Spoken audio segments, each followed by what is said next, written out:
Hello, hello. Does that work? Yep.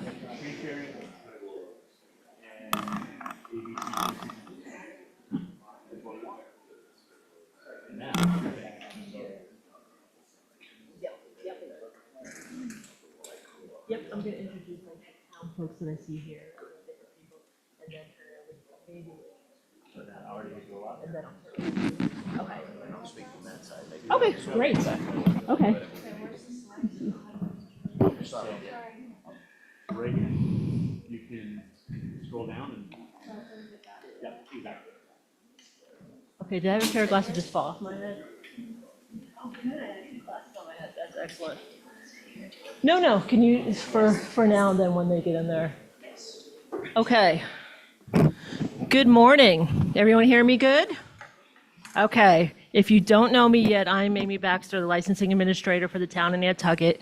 Thank you very much for coming today. We haven't really done one of these probably since before the pandemic. We won't say that.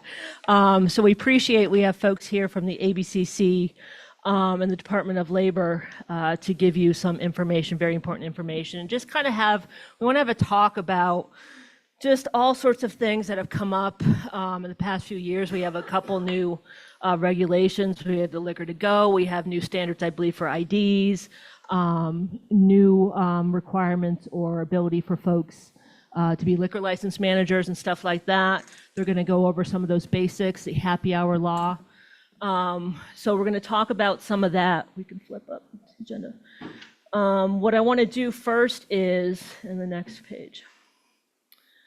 So I wanted to start just introduce kind of some of the folks that are here from the town, from our office, and all the folks that kind of contribute to getting your businesses open and safe. We're going to start with those of us that do manage licensing here. Alexandra Smith, who is been a lifesaver for us. She, as you can see, is in the permits window, but Ann Cimitaro, who a lot of you have worked with, has decided that she thinks she's going to retire in August, which we'll see if we let her, but unfortunately I think that's happening. So Alex is really going to be taking on that role and someone you probably will deal with face-to-face basis, and she is incredibly much more organized and creative than I am, so I think things will be a lot better. So thank you, Alex. So that's someone you would work with a lot. We have information here, obviously our emails. The main email goes to all of us, so that's probably the best way. That is the permits number. That cell phone number, and it's something I'll get to you personally, that's going to be the licensing cell phone. A lot of you have had my personal cell phone since I had this job, or before I had this job. I knew a lot of you. I need to switch it and make sure, and even if you text me there, I'm going to switch it to this because I live in the world of record requests and all sorts of things of that sort, and I prefer my personal cell phone not be record requested. I need a place to like vent. So I'm going to switch you all. If you have it, the next time you text me, I'll probably tell you or get this to you. So that's what that number is. That's a new number and a new cell phone that we're going to use specifically for licensing. So text messages, voicemails, whatever. That's probably going to be the best. And again, we're going to, we have to switch off the link, but NantucketLicensing.com is something we use to direct to our licensing page to kind of help you find it because, you know, the government website addresses are so hard to remember.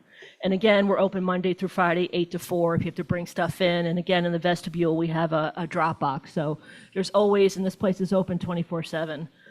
So if you always have to drop stuff off, you can do so here. Next, I think, what have I got? So this is one, as I introduce, and this I stole from Barnstable. They use this in their presentation. I'll give them credit. As I introduce folks that are here from other departments, and we were talking about different things we want to talk about. And this is something that shows that it's not just the liquor license. We're the last step. It's no licensee shall be considered to be in good standing unless obviously you comply with all applicable codes, building, fire, health, safety, trash, state, local taxes, and other regulations. Those things we have to make sure are in compliance before we issue these licenses. So I want to recognize those folks that are here. Obviously the man, myth, legend, Captain Ramos back there. Fire, I think you all know, as well as he does a lot of those inspections and someone we work with a lot with all of your businesses. And we have Deputy Fire Chief Esposito there as well. And let's see, that's fire, right? Oh, Chief Cranston and Deputy Mimosi here as well, Deputy Fire Chief. Great partners in everything. They've really kind of stepped up the game in the past years and are really kind of bringing everyone into compliance. So we appreciate that partnership as well. I know I saw John Hedden from Health as well. And right there, the Health Department, which is probably the most detailed department we have that goes through everything as well. So God bless them for that. And Chief Jody Casper right there in the back, our new police chief in the past year, who has been a wonderful addition to our team here as well. I see select board members, Brooke Moore, Tom Dixon over there. And I'd like to note that today is election day for, if anyone here is a Nantucket resident. I know we have a lot of folks coming in and out, but if you are, please go to the high school today and vote. Very important. They are our local licensing authority and liquor board, so that is a very important day as well. Appreciate your support on that as well. And I see Chantal and Dina in the back there as well from Culture and Tourism. In the past year, oh, thank God Dina came along and Chantal, they are taking on special event permitting for those things. We just got through the Wine Fest. You guys look good. You're good? It was a lot of, they put in a lot of hours and work on all that permitting. It's an extensive event, so we appreciate them. We work with them. We're still obviously involved in the liquor side of that, but they're taking on the management. So that's kind of where we put it as well. And if I missed anyone, I'm sorry. Who? Oh, Peter. Oh, I'm so sorry. He literally just said, hey, do you want me to say? Peter Burke, Chamber of Commerce, as you all know, who, has been awesome since he came and a great partner. And I think we're going to reference a couple things, but he helps us get out a lot of communications and has been great, a great partner as well. So we'll get back to you eventually on something like that. And as we get through it towards the end too, these folks are available for specific questions that relate to their permits and things, how they interact with you as well. So next slide, please.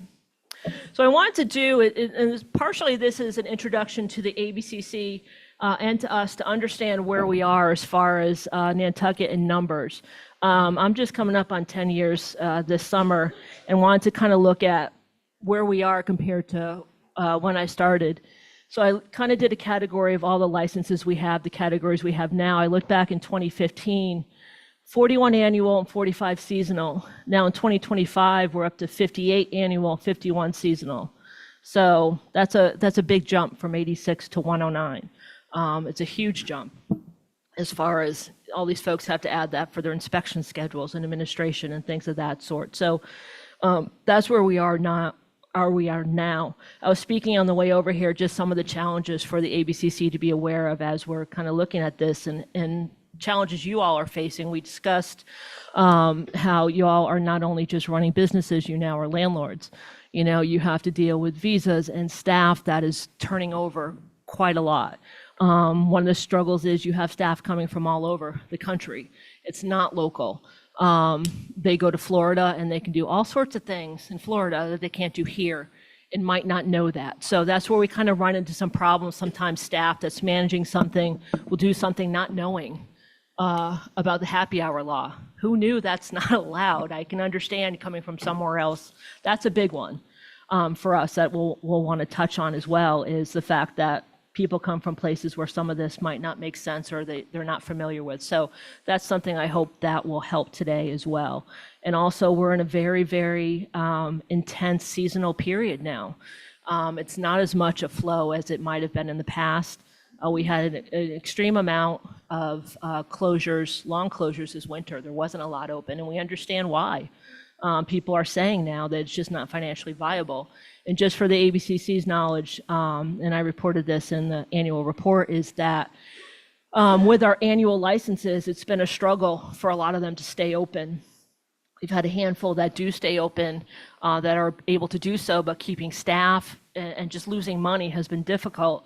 So what we've established is they obviously have to report to us for any closures over 2 weeks. But in that time period between, say, stroll in December and April 1st, if they're closed 60 days or more consecutively, they pay the seasonal fee.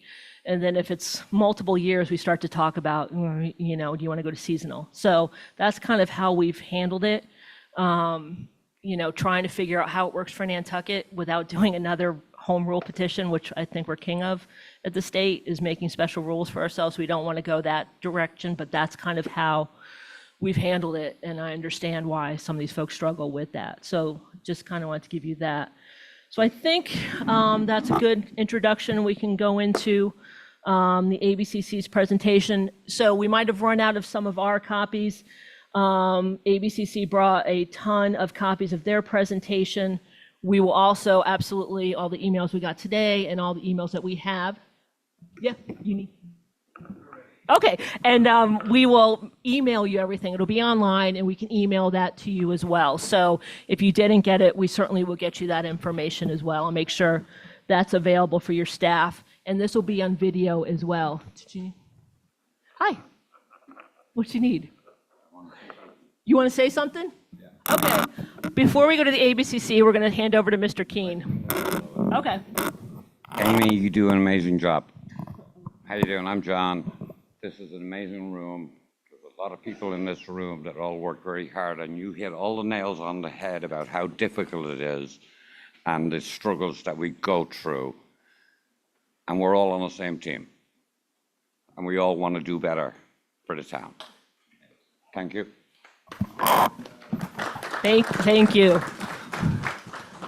Thank you, Mr. Keene. He has several occasions, and he knows. And he's, one of the ones that stayed open, in the winter. And Kitty's, I know, stays open in town, and he's taught me a lot about, some of those financials. So so as you know, as you go on, what these folks are struggling with. So I think with that, I will turn it over to Ralph here from the ABCC, and you can go from here. Okay. Well, thank you, Amy.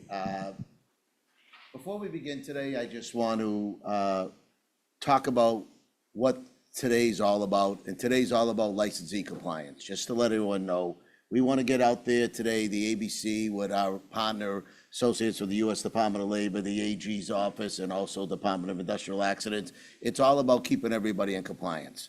And this is all about today. We run a very informal presentation. We ask you to ask questions along the way. You do not have to wait to the end. If you do want to wait to the end, it's up to you. If anybody needs to speak with us privately about different matters, we'll be available after today's presentation. But before we get into the actual subject matter, I'd like to just introduce Jean Lorizio. Jean is the chair of the Alcoholic Beverage Control Commission. To welcome everyone, Jean. Thank you. Good morning, everyone. As Ralph said, my name is Jean Lorizio. I am the chairman of the ABCC. It's our pleasure to be here with you today, and we want to thank the town of Nantucket and Ms. Baxter for helping put this together and inviting us to join you. Thank you to the select board members who are here and all of the different local departments. We say we'd love to get in front of every city or town that would have us. As Ralph said, the goal of this seminar is compliance. We want to give you the information that you need to run a successful business and to stay in compliance with the law and do well.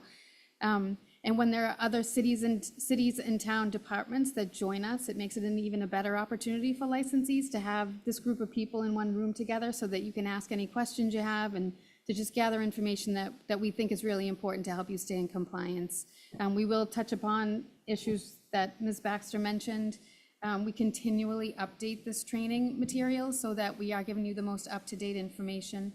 And as Ralph said, also, we are available for questions at any time, whether it's here today or we are reachable via email or telephone at any time too. We do want to partner with your local licensing authority to help you in any way we can. So we just want to thank you for being here today and thank you for having us.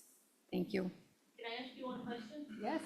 So as far as your board works, I get this question a lot when they do applications and modifications, transfers, whatever, and it goes to the investigator. How does your board work? Like we say, oh, well, as soon as they approve it, like how does that work? You have monthly meetings, weekly meetings? Well, we individually review applications. Okay. We do probably meet weekly, if not every other week. But we do individually review applications, and then we work through a e-licensing system, so we're able to vote within that system. Okay. Once two people vote on it, then it moves forward. Okay. Our office is broken up into three parts, really. We have licensing, investigation, and then the commission. So the applications come in through licensing, they're processed, and then forwarded on to investigation. They do what they have to do depending on what type of application it is, and then it comes into our queue within e-licensing for us to review. Okay, good to know. I thought it was like a meeting, so that helps. Okay, thank you. All right, to continue on with a couple of comments Gene just had talked about, one thing about the commission has the role of, just so everybody can understand, is they oversight policy at the ABCC. They actually approve commission applications. You need two out of the three commissioners to agree on your application. They do applications daily, so there's no meeting, there's not a process. They only do them once a week, twice a week. It's actually done daily upon their roles. They have violation hearings, they have informational hearings. We have what we call 25E cases, which are settlements between the tiers, which is a out-of-state wholesaler, in-state wholesaler. So the commission has a big role they play on that. Also set policies and issue all of advisories. All the advisory got all originates and is approved through the commission. To talk about today, if we go to the first slide, change to existing licensees. All right, so what we want to talk about today, yes. All right. Sorry, everybody, we have a quorum of select board members. Matt Fee's just logged on, so I'm going to call the select board meeting to order today. Thank you. Thank you.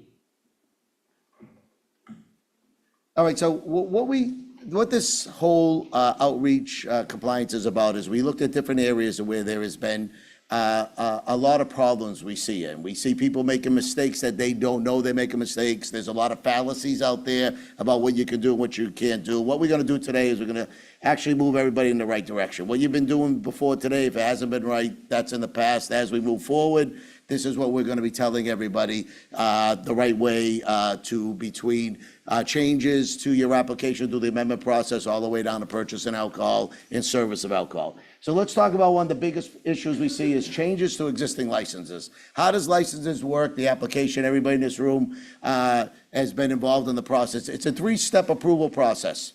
All applications are filed with the local municipality. The local municipality approves the actual application through a public hearing process. If it's a new application, it alerts the butters. If it's an existing transfer and so forth, that is done at the licensing board meetings. At that point, what they do is they email through our seller licensing system. So there's no snail mail, it's not mailed in. Everything is sent secured through our seller e-licensing. At that point, is the application arrives to us, probably within a half an hour, it's been processed and sent to investigation and enforcement. What happens with the investigation and enforcement division? Your application is assigned to an ABC investigator who will review the application. And what are we reviewing now? We're reviewing the contents of what has been submitted to us. We review all the contents, all the background about your corporation, and then we vet the individuals behind it. That's the role of the ABC. The role of the local board is to feel that there is a public need and a common good for the license. Once we get it, we review it. As we say, we review the business aspects of it, and then we vet the individuals, and then the investigator makes a recommendation. The recommendation then upon goes to the executive review, and then it is passed on to the commission. At that point, if the commission approves the application, that's step number 2 approval. Then the third step of approval is when the Nantucket board actually issues you a hard copy license. Then you're free to begin business. Now, the reason why I go through that process, once you are approved on the third step, any changes you make to your application has to be approved. If you're bringing in new stockholders, a stockholder is leaving. If you're an LLC, you're bringing in a new LLC manager or an LLC member. If your manager leaves, if any components of the premises has been originally designed, if you're expanding or you're decreasing, has to be approved through the 3-step approval process. There's one cutout for the addition of a patio. We'll talk about that later. But to talk about the main things, if you see the 3 items and right up there, those are the most common violations my investigators run into. When my investigator appears on your premises, either on your proposed premises, for an application process, he has the whole application right in his hand on his phone. He knows exactly what he's dealing with. Also, if we're doing regular enforcement where we may be out one night and They are combing different areas of the town or the city and anywhere, any municipality in it. When they walk into your premises, so if they're walking into Sacramone's Pub and Grill, they know who the manager is, they know what the footprint is, they have all the information in front of them. Here's what we run into. So if you look at the three, take the one on the bar, the third one in red is change of manager. How many times we walk in and my investigator will say, can I speak to the manager? And they say, okay, let me get the manager. And all of a sudden, Ryan Melville comes over. He says, I'm the manager. No, according to our records, Ralph Sacramone is the manager. Oh, Ralph's been gone for 2 years. All right, that's a problem. That means Ryan's been running the premises without approval of the local board and without the approval of the ABC. Same thing goes if you talk about bringing in new stockholders, transfer of stock. All right, if you're bringing in new investors, that's great. Your business is doing good. All right, if people decide to leave, there's nothing you can do on it for stockholders. And the reason why I'm stating this, all entities or individuals that are involved, all right, there is a statutory disqualification for people with felony records, depending on what you have. Also, for a manager, we are required by the commission, by the statute, the commission requires that all managers must meet review character and fitness. So if you bring in a manager and it's never been approved by the local board, there's never been a character and fitness review on them. Also with owners, anybody here owns a package store, all right, or a gas station that sells alcohol, a convenience store, or a BJ's, all of those are classified as package stores, all right? Any individual that has ownership in that type of operation, any direct ownership as from 0.1% of ownership up to 100, if you have a felony, you're disqualified from having ownership in the license. That's why character and fitness is done. So it's important to remember on that. So, and also the issue goes on managers. On managers, they actually do character and fitness on that. Now, if the manager could have be of ownership or without ownership, it's a character and fitness review.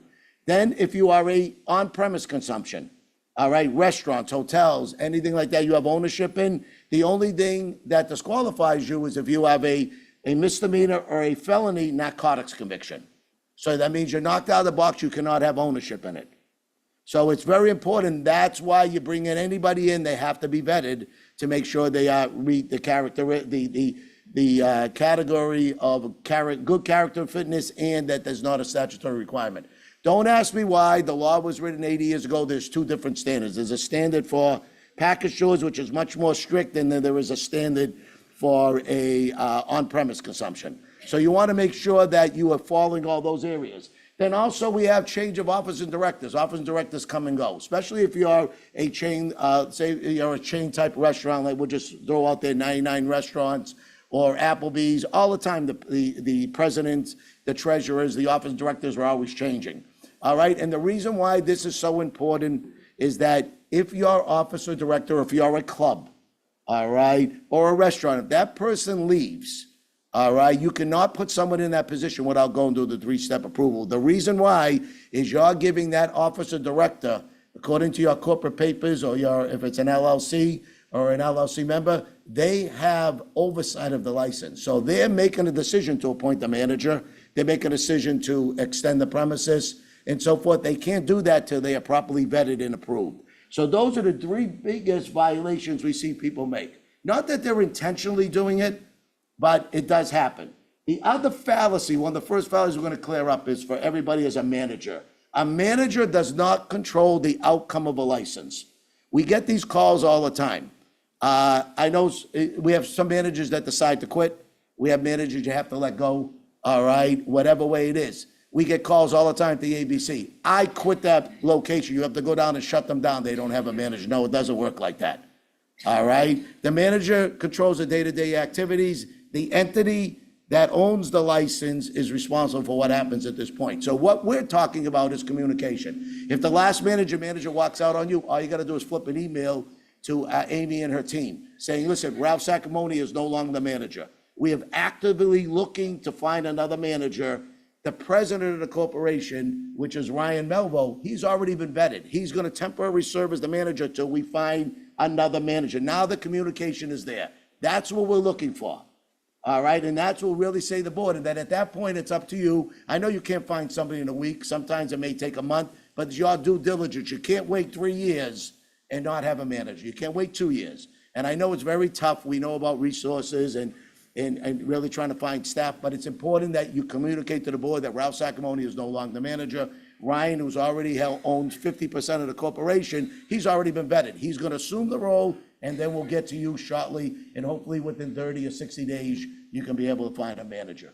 Any questions on those? And if you look at all the other ones there, change of ownership, change of name, or DBA, name is important too.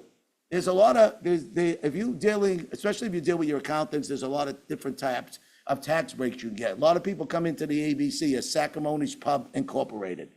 All right, you go see your accountant and says, oh, this is the year you should change to an LLC. There's a big savings for you. But what happens is you go and change to an LLC with the Secretary of State's office, but you never change with the ABC and the local board. So our license is saying Sacamone's Pub Incorporated. It's not Sacamone's Pub LLC. You have to come in and do a corporate name change on that. And why am I telling you that? We have had people have gone and changed their name for 5 years, and then they decided to bring in some new investors. So what's it required on an application if you're doing a transfer of stock or issuance of stock or issuance of beneficial interest for an LLC? You come into the ABC, you come into the local board, and then you have to submit DOR, Department of Revenue, and Department of Unemployment documents. And if you're submitting them under the new LLC because you changed 5 years ago, that's not acceptable. Because your corporation with us is, your entity you had with the ABC was a corporation, Sacamone's Pub, Inc. It creates you a lot of headaches. So if you decide to do that, do it through the whole process. Change it with the articles of Secretary of State, and then get them approved with the ABC. Because the commission will only move forward, and DOR will only allow it. It's written in the law. You must have tax releases according to the entity it was approved. So that's one key thing there. Amy? And that question, as we're going through your active license list and seeing where maybe stuff is different than ours, if someone comes in, we've had this happen, to do an amendment, and the ABCC comes back and says, oh, that's not what we have.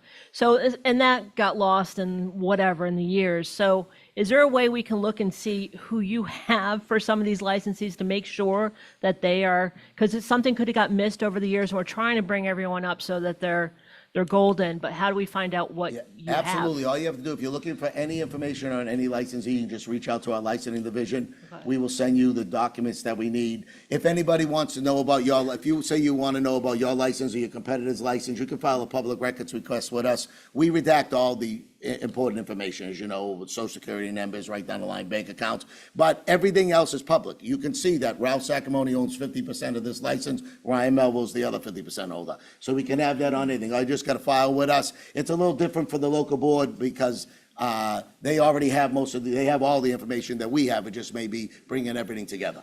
Any questions on that? And then if you continue to go down the line, we talk about everything. Outdoor seating, there's a little difference on it now. If you're an existing licensee right now, you do not, and you want to do outdoor seating, state law does not require you to go through the three-step approval process. During the pandemic, we realized how many people needed to move outside because the restaurants are shut down the longest time. Then they came back with 25% occupancy, then 40, then up to 50, then 75. And we knew that people needed to move outside. So during the pandemic, we worked with the legislators to approve a streamlined process where the ABC set guidelines, put them out there, and we set guidelines at a public meeting. They were accepted, and then the guidelines are put out there to all the municipalities, and all you need to do, if you're an existing licensee and you want to do outdoor dining or an outdoor patio, all you need is approval from the local board. What the local board does, they have their set of guidelines also. You apply to them with all the information they need. Once they approve it, they send us an amended, what we call LA certification, and then we update your record with that. But if you're a new licensee and you want to do outdoor seating, it's all through the three-step process. It's only for existing, and that helps streamline for everybody to work on it. Now, if you're an annual license and you want to have an outdoor patio, we know you're not going to run it 12 months a year, unless you're going to close it in or whatever. If you do close it in, you got to work with the building department, fire department. All the rules still apply to that and so forth. But everything else that you have is if you're only going to operate for the season, or if you're just going to take, if we have a nice April and then we have Indian summer through November, you want to operate on that. When you approve outdoor seating, it's approved for the entire year. It's up to you when you operate it. All right. Some towns all said it that you're going to approve this from April 1st. Till October 31st. You work with the town on all those items. Any questions? Yes. If you're an entity, the entity owns the license, correct? The entity loses its lease. How long can that license stay active?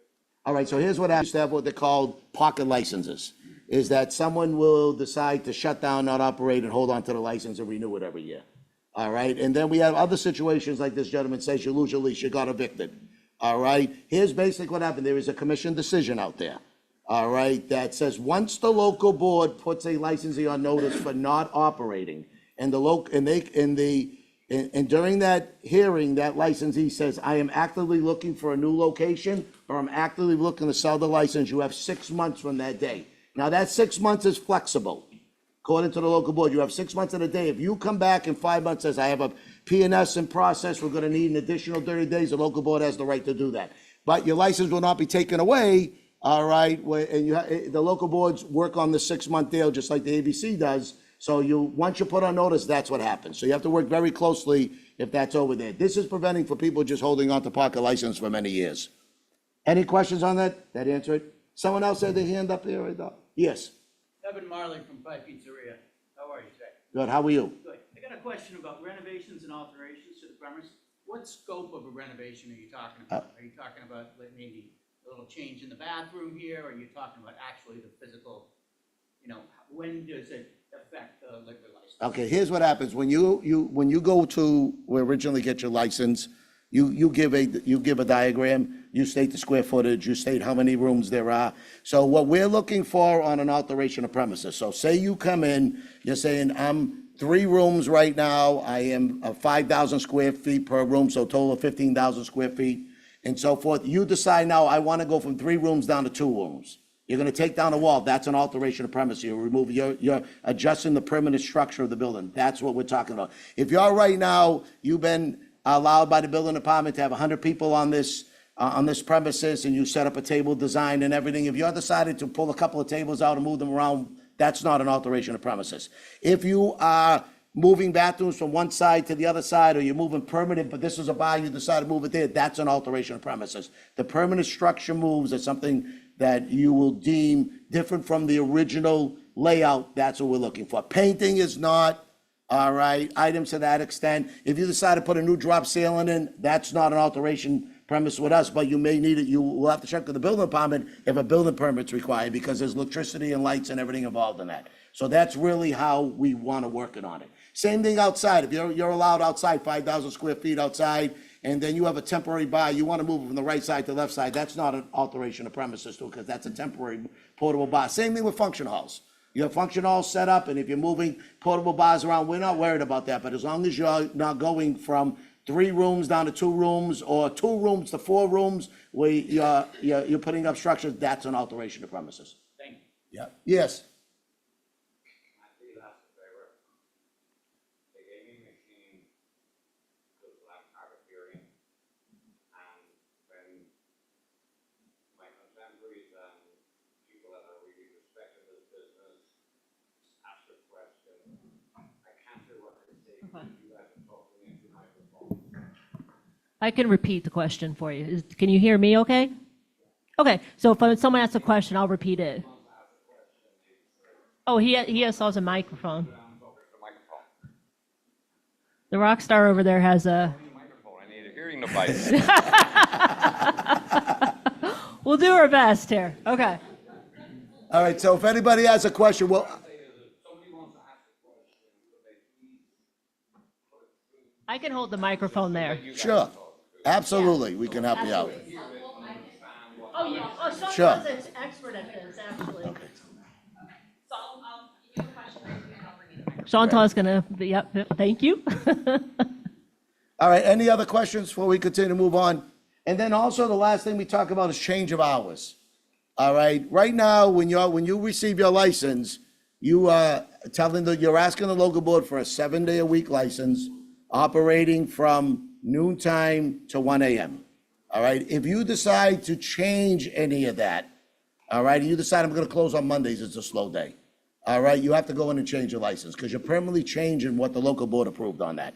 I'm not talking about if it's a bad weather or a slow night, you decide you close it, you normally close at 1 and you're gonna close at 12 that night, or 9 o'clock, or whatever, because the weather's bad. We're not talking about those one-offs. We're talking about if you permanently are only gonna work 6 days a week, and you are allowed a 7-day-a-week license, you have to go in and amend that with the local board. Good thing about change of hours, there's no fee charged to that. Every other amendment, there is a fee except for change of DBA. So it's a free, it's a free transaction you can do with the state on changing that. So you want to work closely with your boards if you're changing your hours. Now, whatever hours you have been approved for, you cannot go past those hours.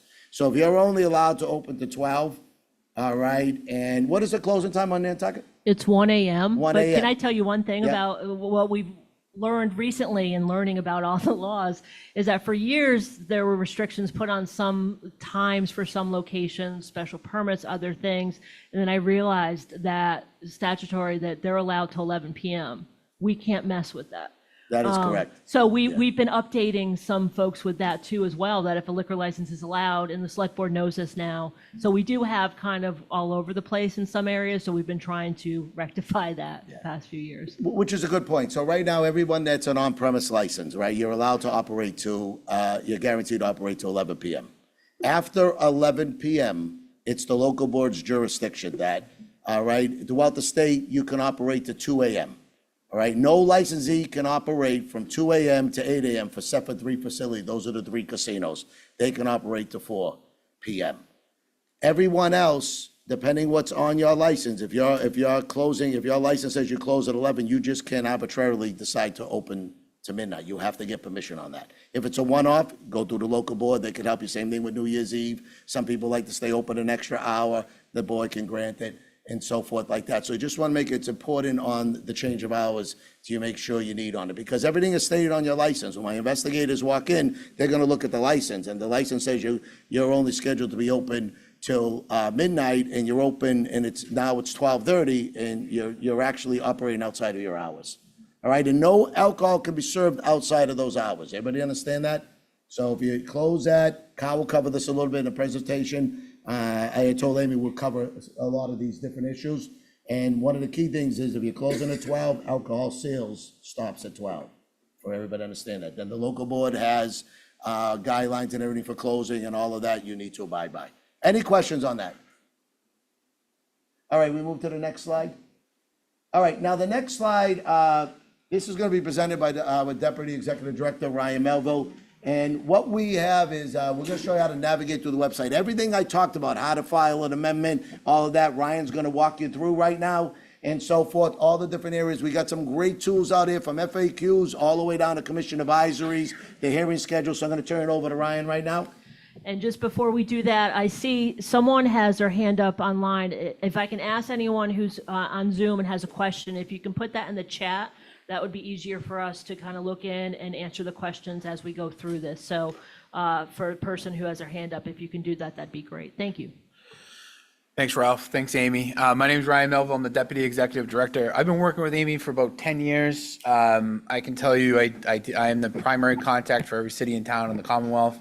And Amy, if you would ask me, tell me some of the better licensing people to deal with, Amy would come right off my tongue. And I don't say that at every one of these I do, and I've done hundreds of them. So she's done an outstanding job. So if Amy ever tells you, she's usually trying to be proactive to avoid problems. So if she's giving you advice or telling you to do something, it's usually good advice and you want to follow that. Oh, boy. Thank Yeah, you. so because when you call me, if I'm finding out you're coming from Nantucket, and you're going down the line, I'm probably going to ask a couple of extra questions just to find out what exactly the issue is, because she's pretty squared away.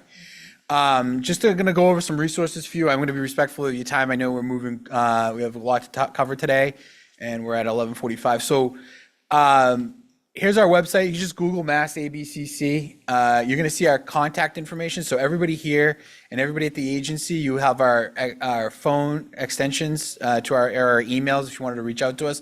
Any questions that you might have after today that you want to bring up, feel free to reach out. We will respond to you. We're proactive on that. Ralph was talking about earlier, this is our state licenses. I know we have a number of breweries and distilleries and wineries on Nantucket, so this is where you'd find your state license app. If you had to amend your state license, you go through our e-licensing system directly to the ABCC. For retail licenses, as Ralph was referencing earlier, the various amendments that we were just discussing. So the most common one, as Ralph indicated, was the change of manager. So you could just go to our website under change of manager. You're going to see this is kind of a 10,000-foot view. I know there was a question about the process, that you'd see what the application process looks like for this manager change.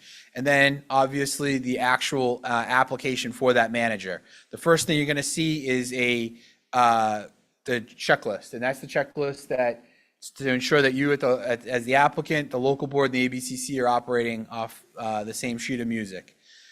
There's additional types of transactions, all of which are the amendments and the various requirements for each one of those. You will find that here. So I know we all have current licensees on here, and this is where you would find those various transactions. The other thing I just want to touch on is our frequently asked questions. There was a thing called the Blue Book that went back way back. That's no longer something that's functional.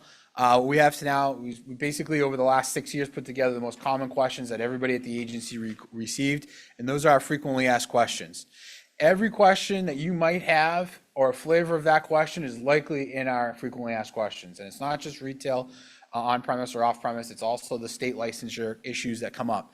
And the other really good tool about this, and I bring this up in like college towns and vacation areas like Nantucket, is that this is a really good de-escalation tool for visitors. So you will oftentimes, and I will get calls or complaints from patrons of places that said, hey, I'm from, whatever state, I'm allowed to do something and they wouldn't let me do that in Massachusetts, I want to file a complaint. Well, usually my response is the licensee was operating appropriately. And, and here's our frequently asked questions, and I'll use it as a reference. It's really helpful to say, for folks that might come into a place and say, I want to do something that you can't do in Massachusetts, or maybe there's something that you're doing that they can't do in another state, and a patron's like confronting you on this, like say somebody that's under 21 sitting at a bar, there's no law that says they can't do that. However, it can be a policy of your establishment that you don't want anybody under 21 there. You would have the ability to say, hey, look, this is what the ABCC says. Additionally, the other place where this can be some deconfliction is with staff. You might have staff that are doing something they're not supposed to be doing, and they might say, I want to be able to do that, and you can bring up the frequently asked questions, and typically those issues can be there. Additionally, your staff, we know that many of the staff that work at licensed premises, English is not their primary language. So we put these and we translated them into multiple different languages so that you can use them as a training tool. If you have anybody that's never worked in the hospitality business, this is a really good thing for them to take a look at, just so they have a general idea of what you can and can't do, and a reference point of where they can go to find that information. The other thing I just want to talk about is our ABCC publications. So this is where you'll find our various advisories. The most common advisory that's going to come up, well, one I'm going to just bring up is our holiday calendar. So for package stores, every year since the change in the law on Memorial Day previously, about 4 or 5 years ago, they changed the law that you can now open, package stores can open on Memorial Day. Now they can open and it's noontime. So they can now open when they previously couldn't. And this is, they can't open until noon. But I usually will get complaints from competitors that may not know the update in their law, and they might not be operating on Memorial Day. But there's various questions about deliveries and whatnot, all of which is the holiday calendar, and just to have it available just so you know what those holidays are. The next thing that really comes up this time of year, especially I do get calls from Nantucket, is our holiday compliance reminder, which is the happy hour regulation. So Amy had mentioned this earlier. If you call our office and you start doing the what ifs, can I's, what if I tried this, we're not going to go down that road. And the reason is I don't want to, when you start doing the rabbit hole stuff, sometimes people can walk away thinking they can't do something that they actually can, or they get the impression that they can do something they actually can't. So we're always going to reference the happy hour regulation. This was written to assist licensees. So if you have a question about something that maybe a staff brings up, has an idea to maybe boost business, or you're seeing something, this is just refer to the happy hour regulation. It's on our website. Additionally, if you're doing something you're not supposed to do, it's not likely that an ABCC investigator is going to walk across it. It's more likely that your competitor is just going to call us or the local board. And that is 99% of the time. Absolutely will happen, especially if it's posted on social media, which it usually is, because how effective is that deal going to be if nobody knows about it? So Can you touch on that? One thing is, yes, and your other folks are the ones who tell us, social media and someone posts, and a lot of times you get an enthusiastic young person who doesn't know the law, happy hour Friday, that social media post itself is a violation, correct? I just wanted to kind of confirm that they need to really communicate with the folks that are doing their social media, because I do get sent that stuff all the time. I had it this weekend, an unlicensed hotel talking about a happy hour, and they weren't necessarily doing a happy hour, but the words themselves. And that is correct. Social media, Twitter, all of that is what competitors send to our investigation enforcement division when they open up an investigation on it. They use that all as the evidence, and then on that day, the happy hour, you will probably be surprised. You'll probably be an undercover investigator walking in to confirm to it. So anything you post there will be used as evidence against you. So we got to be very, very careful on it. And it's your competitors. And Ryan is correct. 50% of our complaints come from competitors. Yeah, and especially this time of year, so we're gonna see it and just, try to avoid it. But if you have any questions about the happy hour regulation, this is where it is, and this is what you can use to build around any sort of activities that you'd like to do. But the various other advisories you're gonna find here, and Kyle is gonna talk, and Ralph will talk about these later, just, IDs, the latest update on the IDs and the outdoor table service that Ralph mentioned. You'll see the advisories here. Let me just go back here. The other thing I just want to bring up specifically for Nantucket also is your renewal season. So Nantucket's one of the unique communities in the Massachusetts where you basically have as many seasonal licenses as you do annual licenses. And that can be very challenging because most communities have one real cycle of renewals. That's the annual renewal season. And then the seasonal renewals is usually like 3 or 4 licensees here and there. That is not the case in Nantucket and some other communities in the Cape. So what happens is they're almost in a permanent renewal process here. So when the building department, fire department, you need to get your fire safety inspection. So work with them to do that. Don't wait to the last minute. Last year, about 10 years ago, or 2014, when I first started, we had in the Commonwealth, so we have about 14,000 retail licensees. We had about 30 or 40 non-renewals, which means if you don't renew on time, you have to fill out a totally new application, go through the whole new licensing process to include a hearing, a butter notification, and advertisement. So say you're a licensee that had to deal with neighborhood issues in the past. Well, guess what? You're going to have a hearing with all those neighbors showing up again if you don't renew on time. You really don't want to go through that, especially because the renewal process for annual licensees is in November. You have to sign your renewal in November. And so that you're running up against the holiday season. So you might not be licensed for the coming new year. And obviously with seasonal licenses, you want to be able to open on April 1st when you're supposed to open. This is the most profitable time of year for you. So you don't want to be dealing with renewing. So make sure you renew on time. Work with the town to make sure that they're doing that, because last year I think we had 3 non-renewals out of 14,000 licenses. So that was not the process's fault. Okay, that is the individuals, for whatever reason, had issues. And we will do whatever we can to, if the town decides, hey, we're gonna have a special meeting to renew you late, do a late renewal for you, we will do everything at the ABCC to try to get you open on time. But just avoid it, work with the town, get the required permits you need to be able to do that. And that will conclude what I'm gonna touch on, and I will pass it back over to Ralph. Thank you, Ryan. Now, before we go on, I saw some people come in. Does anybody need one of the PowerPoints to follow through?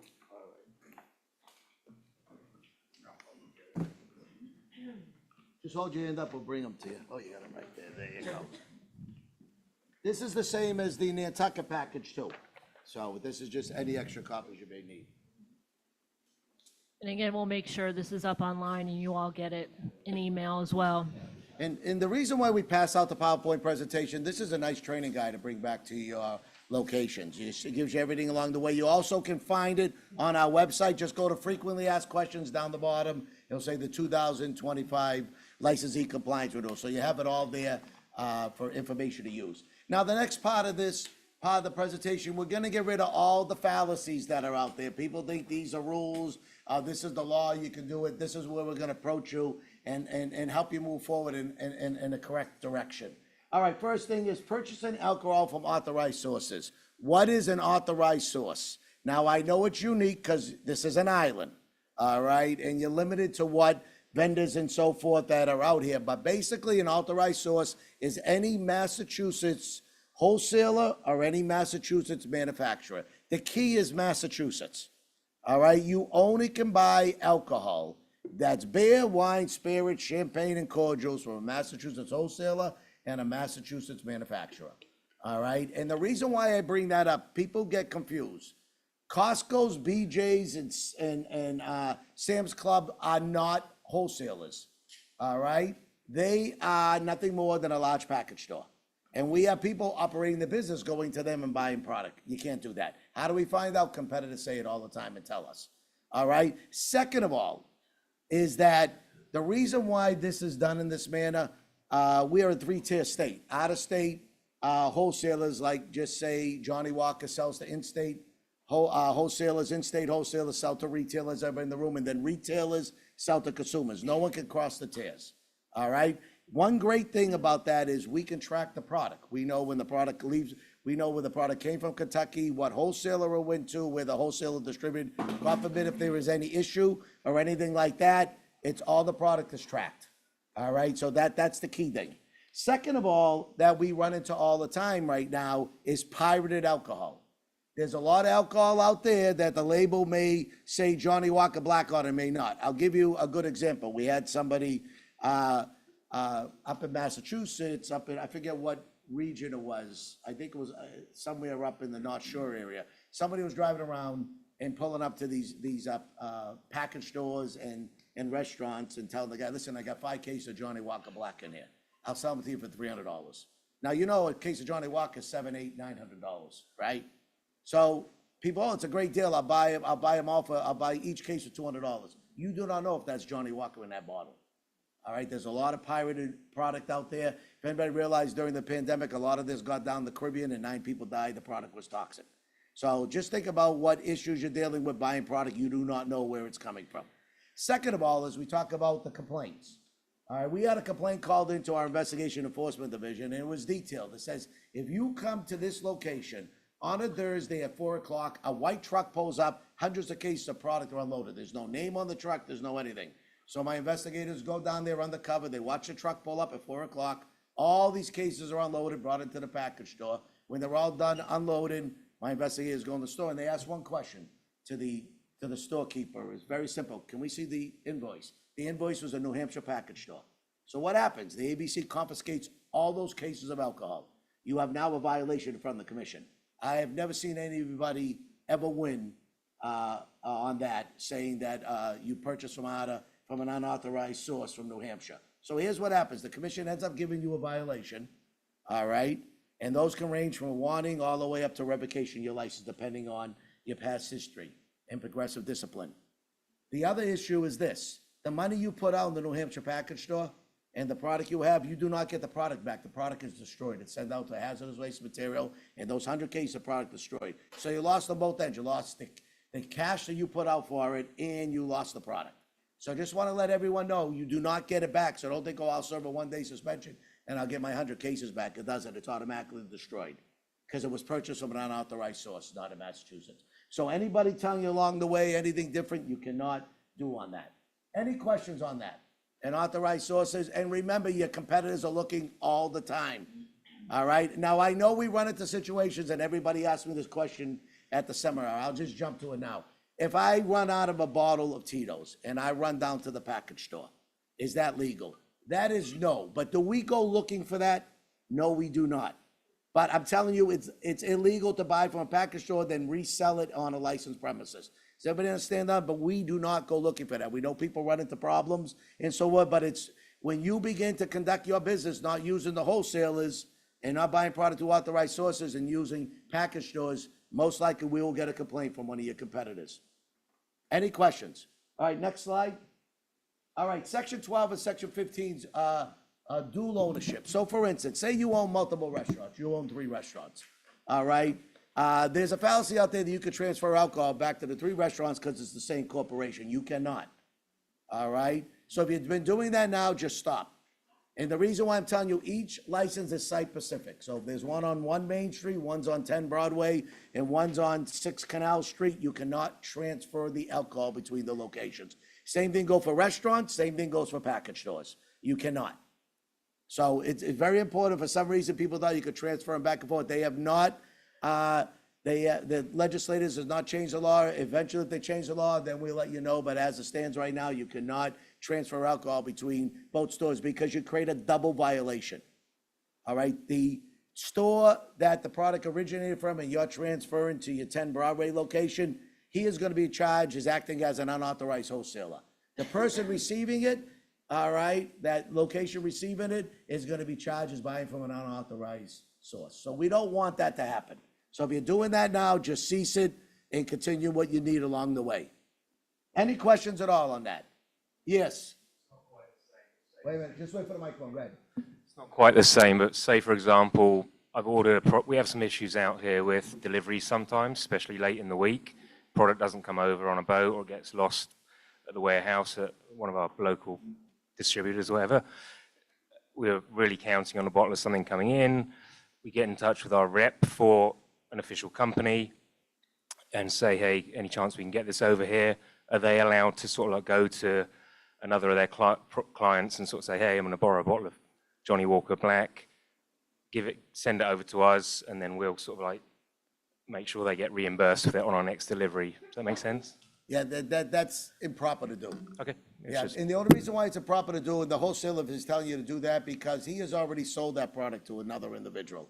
You know what I mean? That individual would have to return the product to the wholesaler, then the wholesaler would have to take possession and return, then sell it to you. It's really not. I know crazy things happen at the last minute, but we're just saying overall, just for everybody to understand, the one-offs we don't look for, but if you're conducting business this way, you will end up having a problem. Any questions on that? Ralph, Yes. just real quick, and I know there's some cases where people do have multiple restaurants and things of that sort, and they might order separately, but storage is difficult here.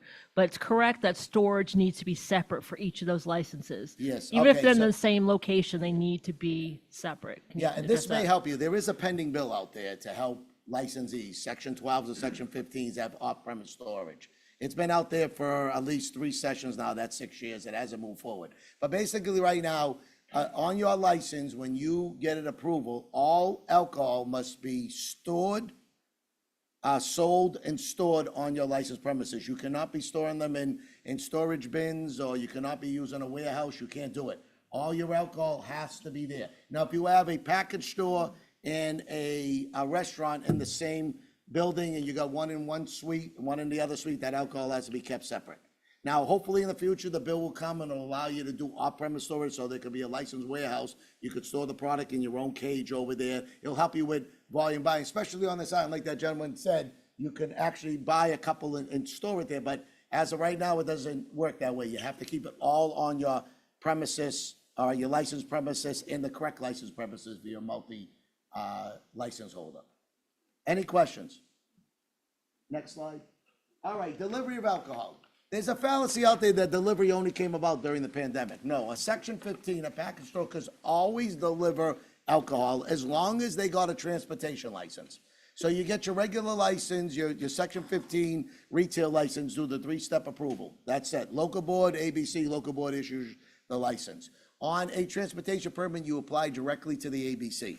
It's a $150 permit. It runs from January 1st to December 31st, and it allows you to deliver anywhere in Nantucket or anywhere in Massachusetts. All right, so it's just not limited to the city that you're based out of or the town you're based out of. You can deliver to anywhere, but you must have a delivery permit if you are delivering. And the reason why I'm saying that is if the police see you delivering 5 cases of alcohol, all right, they have the right to come up to you and say, can I see your delivery permit and the invoice of that product? And if you don't have it, they have the right to confiscate that. All right, so it protects you from all ends. So you can, for a Section 15 right now, you can have a delivery permit, you apply directly with the ABC, turnaround day is like 2 days, maybe even less on it. The other issue you have right now is you can use your own company vehicle or you can use an employee's vehicle. All right, so the permit will go under each of those plates. So if you're coming in for one permit and it's gonna be your own commercial vehicle or a bunch of them, you get a permit for every vehicle and you match it up to the license plate. If you wanna use an employee's vehicle, you can do the same way, you come in for a separate permit. Does everybody understand that? The other thing, the other issue we have right now is there was, during the pandemic, as you know, on-premise licensees, restaurants, hotels can never sell alcohol to go. You have to consume it on the premises. So back then, when the pandemic hit back in, I think it was June was the first time they allowed it. And back in June, the legislators changed and says that on-premise could sell certain amounts of alcohol in each of the categories, being beer or wine, cordial, mixed drinks, everything. There was certain amounts. You could sell it with a meal to go. As long as there was a meal prepared at the restaurant, you could do that. That law has changed. It's still allowed, but it's restricted now. The law is you can no longer sell beer to go with a meal. You can't sell wine to go with a meal. You can sell mixed drinks that are made on that premises with mixers. All right, now, if it's based on what a mixed drink is, if you're starting with vodka, tequila, all of that, if you want to add beer to that wine, that's okay. But you cannot sell wine separately. You can't sell a bottle of wine to somebody. You can't sell a beer to someone. You can't sell a ready-to-drink, like High Noon, one of those containers that have already been pre-mixed before it came to your restaurant. You cannot sell those to go. Only items that are mixed and prepared at the restaurant. Examples, like margaritas, Mai Tais, daiquiris, all of that you can do. That has to be sold with a meal that's prepared at the restaurant. So you understand, it's only that category. That's the change on it. All right? Now, Section 12 licensees and hotels and all of that has to get a delivery permit too, so you are required. During the pandemic, it was waived because of the hardship that was on restaurants. Now, if you are gonna deliver, this comes part of your everyday business, you have to get a Chapter 138, Section 22 transportation permit. Any questions on that? Yes? So, when we're selling, like, if we sell like a mixture to go, is it one per person? Is it, what's the limit on it? The limit is 64 ounces per meal. So whatever category, if you have 2 meals, you can go up, like you say, you go to 128. So it's per meal on that, but you gotta remember, mixed drinks with mixes. That's the base, and then you could add anything you want to that. Everybody hear that question is, what was the limit? The limit is, it's per meal, it's 64 ounces of mixed drinks, of a mixed spirit that's made on the premises, it's to go. Now, when you make it to go, it's up to you to seal that container. People use mason jars, people are using all different types of plasticware, and if there is a straw opening at the top, you somehow secure that with a piece of tape. All right, that's how you want to protect it. So it has to be in a sealed container to go. So any way you do on it, it's up to you. Just make sure it's sealed. There was another question back there? Yes. So if someone has a bottle of wine with dinner and they drink half of it and they can't take it No, with that's them, different. That's recorking. That one Okay. I'll cover in 1 minute. that's okay? Yeah, Okay. that's okay. So the question the gentleman asked is, what if somebody has a meal and he orders a bottle of wine in your restaurant? He doesn't finish it. That law is still in play. That's called the recorking law. What you have to do is you have to recork that bottle of wine that they got with a meal. At that point, you put it in a clear bag, you staple the receipt showing there was a meal, and then that individual can leave there. And if the police department or the local licensing authority sees that, you have all the backup. You have the meal that was served with, the bottle of wine, it's in a recork and a clear bag. That has never changed. The recorking is still out there, because they started and consumed on the premises. Yes? Is there any way to go to the person online? Their hand has been flashing Yeah, a lot.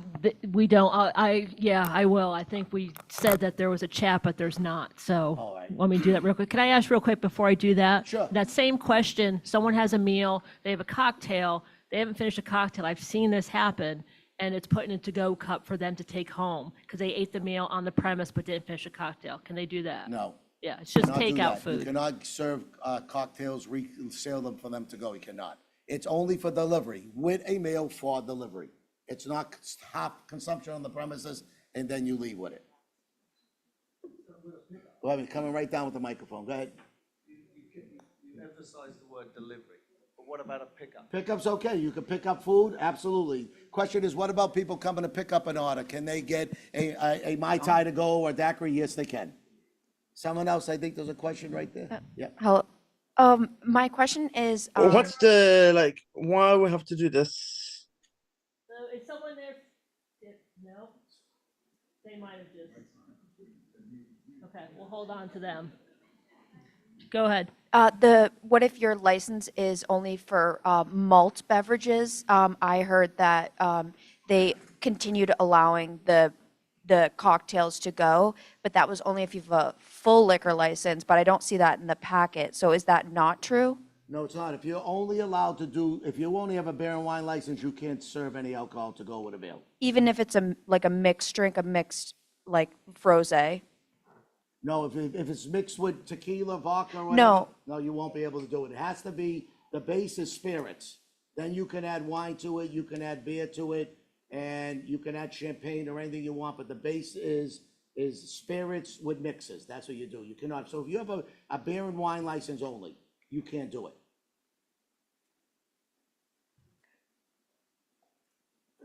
Someone, I think this gentleman up front. You're getting a good workout. Alan. There you go, your steps in today. Is that you, sir? Is it at the discretion of the operator not to have that policy to say, no, we don't allow that? Yes, all right, the question come up is, are you required to serve, if a customer calls up and orders 2 meals to go and they want to get a margarita to go, it's your discretion to do it, you are not required to do it. So if the operator chooses his policy not to serve alcohol to go, it's all on you, not an issue at all. Yeah, hold on, let me just bring the microphone over. There you go. My question is, if the restaurant offers a to-go cocktail, does all the, the proper procedures, and that individual goes off and then maybe opens the containers, drinking on the side of the road or driving their car, how liable is the establishment for There's the two things. aftermath? Yep, there's two things you're looking at. The question was, okay, once you take that delivery, all right, and you give that to a person that's of age 21 and who is not intoxicated, where is your liability?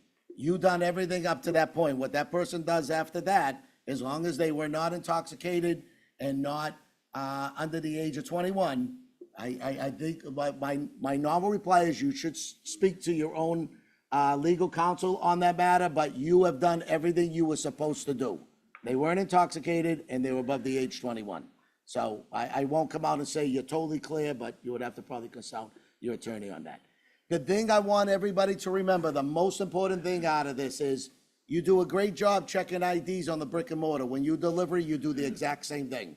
So your drivers should be trained how to check IDs when they get to that front door. And if you get to the front door and that person does not seem to be, you may feel they're intoxicated, you have the right to refuse the delivery. If they don't give you an acceptable ID or you don't feel that's the right ID, you have the right to refuse, just like you do on the brick and mortar. All right? The other thing is referring to third-party deliveries. Everybody knows them. Uber, Instacart, GoPuff, all them. You have the right to use them. The only thing you want to make sure is the following 3 items. Make sure that that third-party carrier is licensed. How do you do it? Ask them to see their license.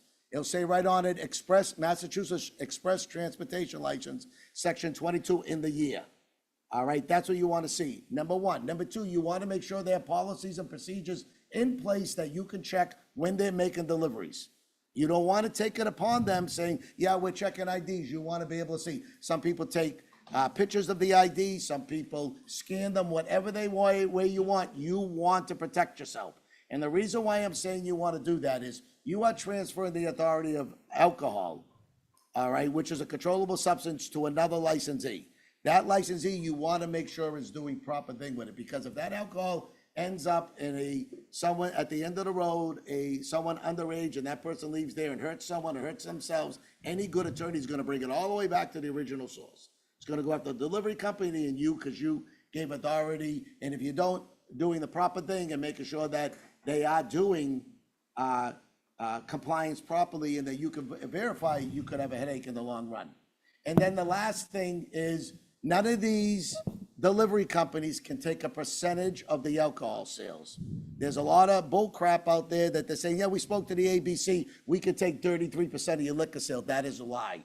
If anybody is approached with that and they present you with a contract, take a screenshot of that and send it in to me. All right, our investigators will meet with them, because that is a fallacy out there. It has to be a flat fee. They could take percentage on food, but they cannot take percentage on alcohol sales. Why? Because if you give them a percentage sales, that person's going to have to be denoted in question number 6 in your application, who has beneficial interest in the license. And you are not going to give any beneficial interest in your license to a delivery company. So remember, it's flat rate, and you can negotiate whatever flat rate you want. On the food, it's different. That can be percentage. But on alcohol, it can be. Those are the 3 things we want to make sure it's key. It's allowed, make sure they're licensed, you can audit them, and there's no percentage on the sales. Any questions? All right, next part of the presentation, I'm going to turn over to our General Counsel, Kyle Gill. Kyle?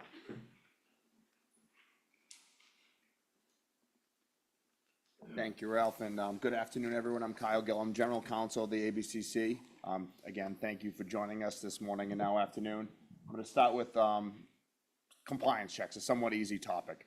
And I say it's easy because the way you pass a compliance check from the ABCC, I believe, is easy. All you have to do is ask our underage operative for identification.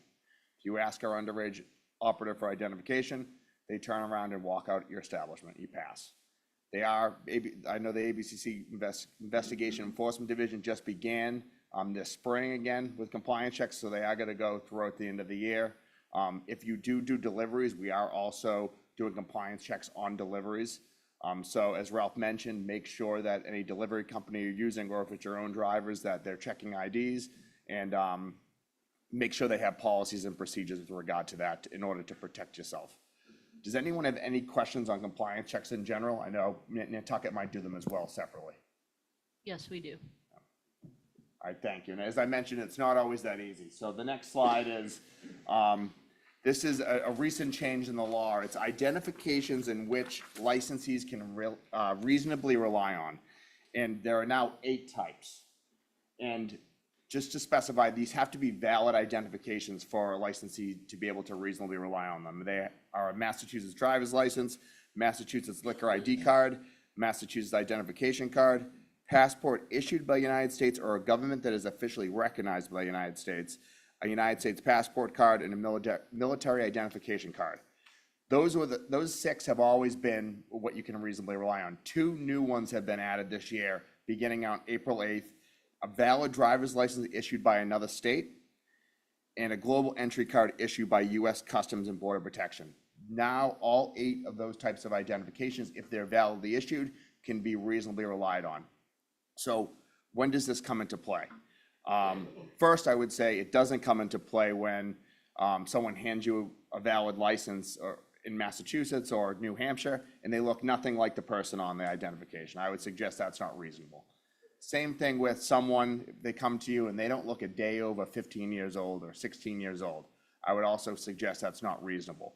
So when is it reasonable? I think the most common one is a younger sibling using their older sibling's genuine identification, a Massachusetts license or out-of-state license. You might receive this license, you might look at it, they look alike, they're siblings, they might have the same eye color and similar looking face. You believe it's them, you make that sale or delivery of alcohol. Maybe there's a Nantucket police officer on your premises or outside of it. Maybe there's an ABCC investigator in that same position. They might see someone who they think is youthful appearing, might approach them and request to see proof of age. You might actually get, under those circumstances, be charged with a violation because someone would just purchase and you delivered alcoholic beverages to someone under 21 years of age. However, in that scenario, you have a defense, and you have a good defense, in my opinion, is you were presented one of these 8 forms of identification and you reasonably relied on it. It was someone who it was their sibling. They looked reasonably like them and you accepted it. That is an affirmative defense. You can make at the hearing, and based on that, I think whether it's at the Nantucket Board or at the ABCC, you're going to be found in non-violation under those circumstances. As I mentioned, this is for valid identification, so if it's a fraudulent identification, it does not apply. There are a couple of tools that we find helpful for determining whether or not identifications are fraudulent or not. The first is a scanner. We can't recommend a specific scanner, but the ones that update and are connected to online, and they're refreshed with the most up-to-date security features from identifications, usually across the United States, those are the best ones. Also, they usually give a percentage of 100%, not 100% genuine, or anything less than 100 usually isn't a good sign, but they actually give a percentage of what the likelihood of that identification being genuine or not. The other tool is called the ID checking guide. Every single one of our investigators use it. If you just Google ID checking guide, you can find it online for, I believe it's about $28, and it has every single state, including Canadian and federal documents. It has what the most up-to-date security features are on every single one of those identifications. So if it's a raised seal or an indent on this corner, if you shine a white flashlight in the top right, you see this.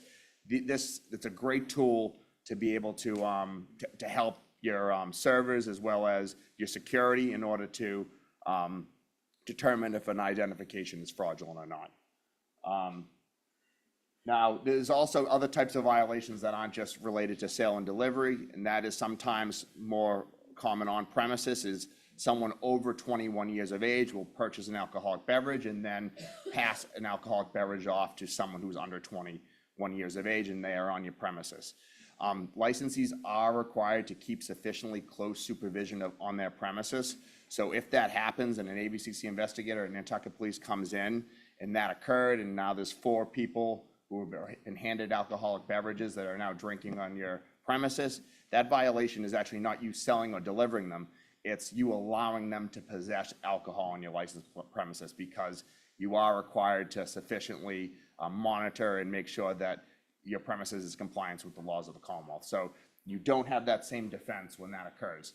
If the person showed their Massachusetts driver's license and then did that, you can't, as a defense, say, well, they showed me their Massachusetts driver's license. It's about not really monitoring and having control of your premises when people are passing off alcohol. Just want to touch on a quick exception to the possession of alcohol law, and that is employees 18, 19, and 20 years old. They are allowed to handle alcoholic beverages in the course of their employment. They're allowed to be behind the bar. They're allowed to mix. They're allowed to take sales. They're allowed to stock shelves. They're allowed to clear tables with half-drank alcoholic beverages. If they're under 18, if they're 17, 16, 15, they're not allowed at all to handle alcoholic beverages in the course of their employment. We have seen a violation where it was a busboy clearing tables. A local police officer looked inside, saw someone young with 2 beers, came in, and by the letter of the law, even though they were just working, if you're handling alcoholic beverages and you're under 18 years old, I believe he was 17, that is a violation. I know I just went over a lot of topics with regard to this. I'm happy to answer any questions at this time.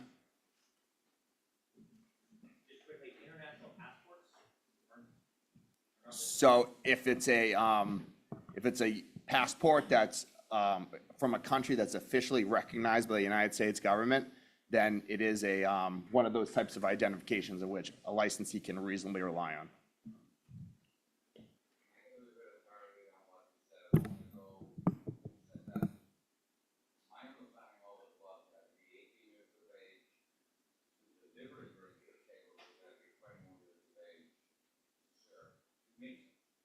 No, you can be 18 to mix it too. When you're 18, 19, 20, you can just handle alcohol in the course of your employment. Doesn't mean you can have a drink after work, but in your employment, you can handle alcoholic beverages. You're welcome. Any other questions? A question we used to get a lot was if parents are at a table and they order a bottle of wine and they say it's my kid, they're underage, but I don't care. Can the account tell them pound sand? No, so you cannot have someone drinking alcoholic beverages that's underage on 21. Now, there is an exception for the possession rule, and the way it's interpreted, at least by the ABCC, is that if someone's with their parents and they're helping them with bags into a car or helping load groceries and bringing into their house, that's one thing. But consuming alcoholic beverages on a licensed premises, that's not where that exception applies. And yes, do not let anyone under 21 years of age drink on your licensed premises. So a child or an underage person can help their parents carry their alcohol out to the car, So there is an exception in Chapter 130, Section 34C, with regard to allowing possession when they're with a parent, and the interpretation of that is loading it into a car, helping their parent really transport the alcohol in their presence, not on a licensed premises drinking a glass of wine. So it seems like common sense in these days. People have digital copies of ID, they have photos of ID, but it's important to know the difference and actually have the physical ID when you're checking it in order for it to be legal. So there is not any precedent specific to whether or not a picture and identification is acceptable if it's one of those 8 valid ones. However, I would say that I believe you're accepting really at your own risk. If it's only a picture, I think there's an argument that that isn't something someone should reasonably rely on in those circumstances. And I want to point out, so one type of identification that's not here, that's a Canadian driver's license. That's probably going to be the most common one we see now. If you accept a Canadian driver's license and they're 22 years old, there's not a violation there. It's really only if they have their older siblings' identification from Canada and they're showing you their Vancouver driver's license, that's when you accept it at your own risk and you don't have that defense if they end up being 20 or 19 years old. Can you let us know what the right thing to do with fake IDs is? We see a lot of them in our business and just want to make sure we're handling them appropriately. I think the safest thing to do is to call the police. You have a duty to protect your patrons. Sometimes these fake identifications are good, and sometimes people think that genuine identifications are fake. So there is a risk there of potentially taking one that actually is genuine. But my suggestion would be to call the police under those circumstances. And sometimes, if you really question someone, they might turn around and leave. So I think speaking to the police and what they would want you to do with those confiscated IDs is important. But in general, it is risky to, I think, take them in general, just in case they are actually, in fact, genuine. I have a quick question, follow up on the wine question, but I think there's some confusion about corkage fees when people bring in or suggest to bring in a bottle of wine and you have a full liquor license. That's not allowed, right? The corkage fees, from my recollection, and I'll specifically look up the exact regulation later, but I believe it's for private clubs where individuals will bring wine onto the premises, and then there's a required corkage fee for private clubs, but that is not, I believe that is not, I'll have to get back to you after on that one. No, Kyle, you are correct on that. It is for the private clubs. It is for private clubs. But if you're on premise and you have a full liquor license, including wine, beer, everything, and someone calls and says, I'd like to bring in this special bottle of wine to your restaurant, the answer is no. Correct. It's against the law, right? Aside from private clubs, anyone bringing outside alcohol onto your premises, now you have on your premises alcohol that you're not authorized to sell. Right. So that's where that problem comes. The exception is private clubs on that one. Yeah, So I just wanted to mention it so Correct. that we know what the right thing to say, because you get pushback from people on that. they still, just by it being on your licensed premises, makes it illegal. Just a quick question. So is an ID considered someone's personal property, and you as an owner or your door guy, are they legally allowed to take the ID? Or is it considered personal property and they cannot take the ID? Are you talking about fraudulent identifications or genuine? Well, whether you think it's fraudulent or not, do that's you why- have the authority to take the ID? That's why I think it is, especially if it's genuine, I think that there is an issue there, and that's why I would suggest, I think the best tool there is your local police department. So confirming, can you take the ID or not take the ID? I would not tell anyone that they can take the ID. Okay, thank you.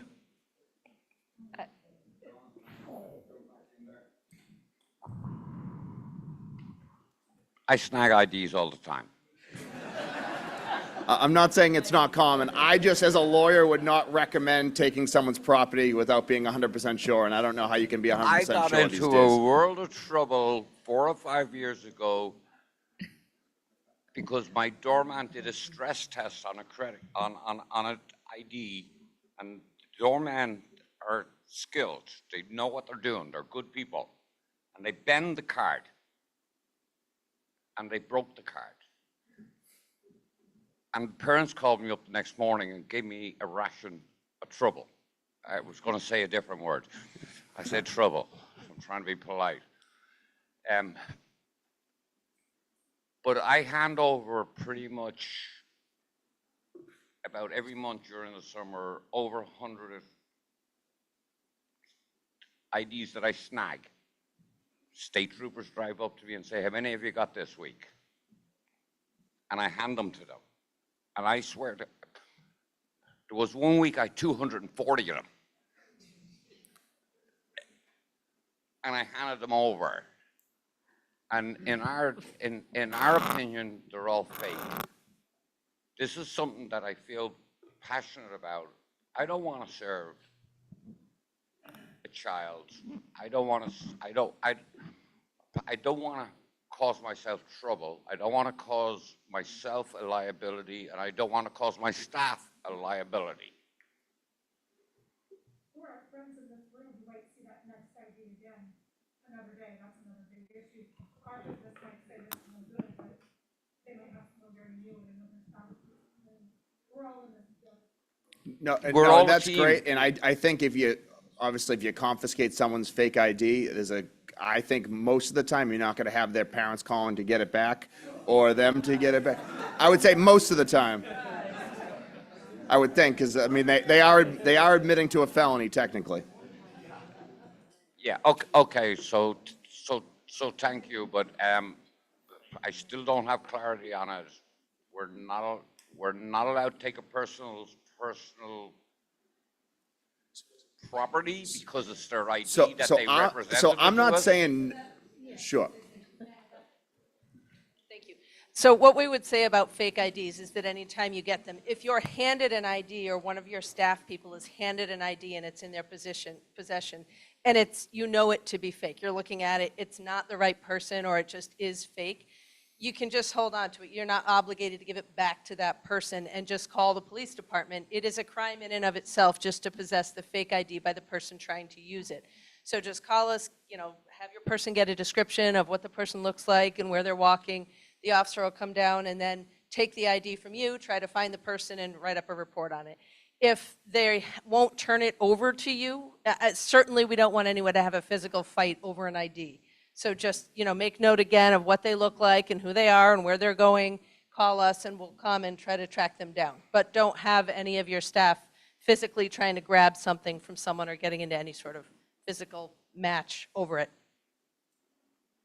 Thank you, Chief. One of the reasons. There's one question up front.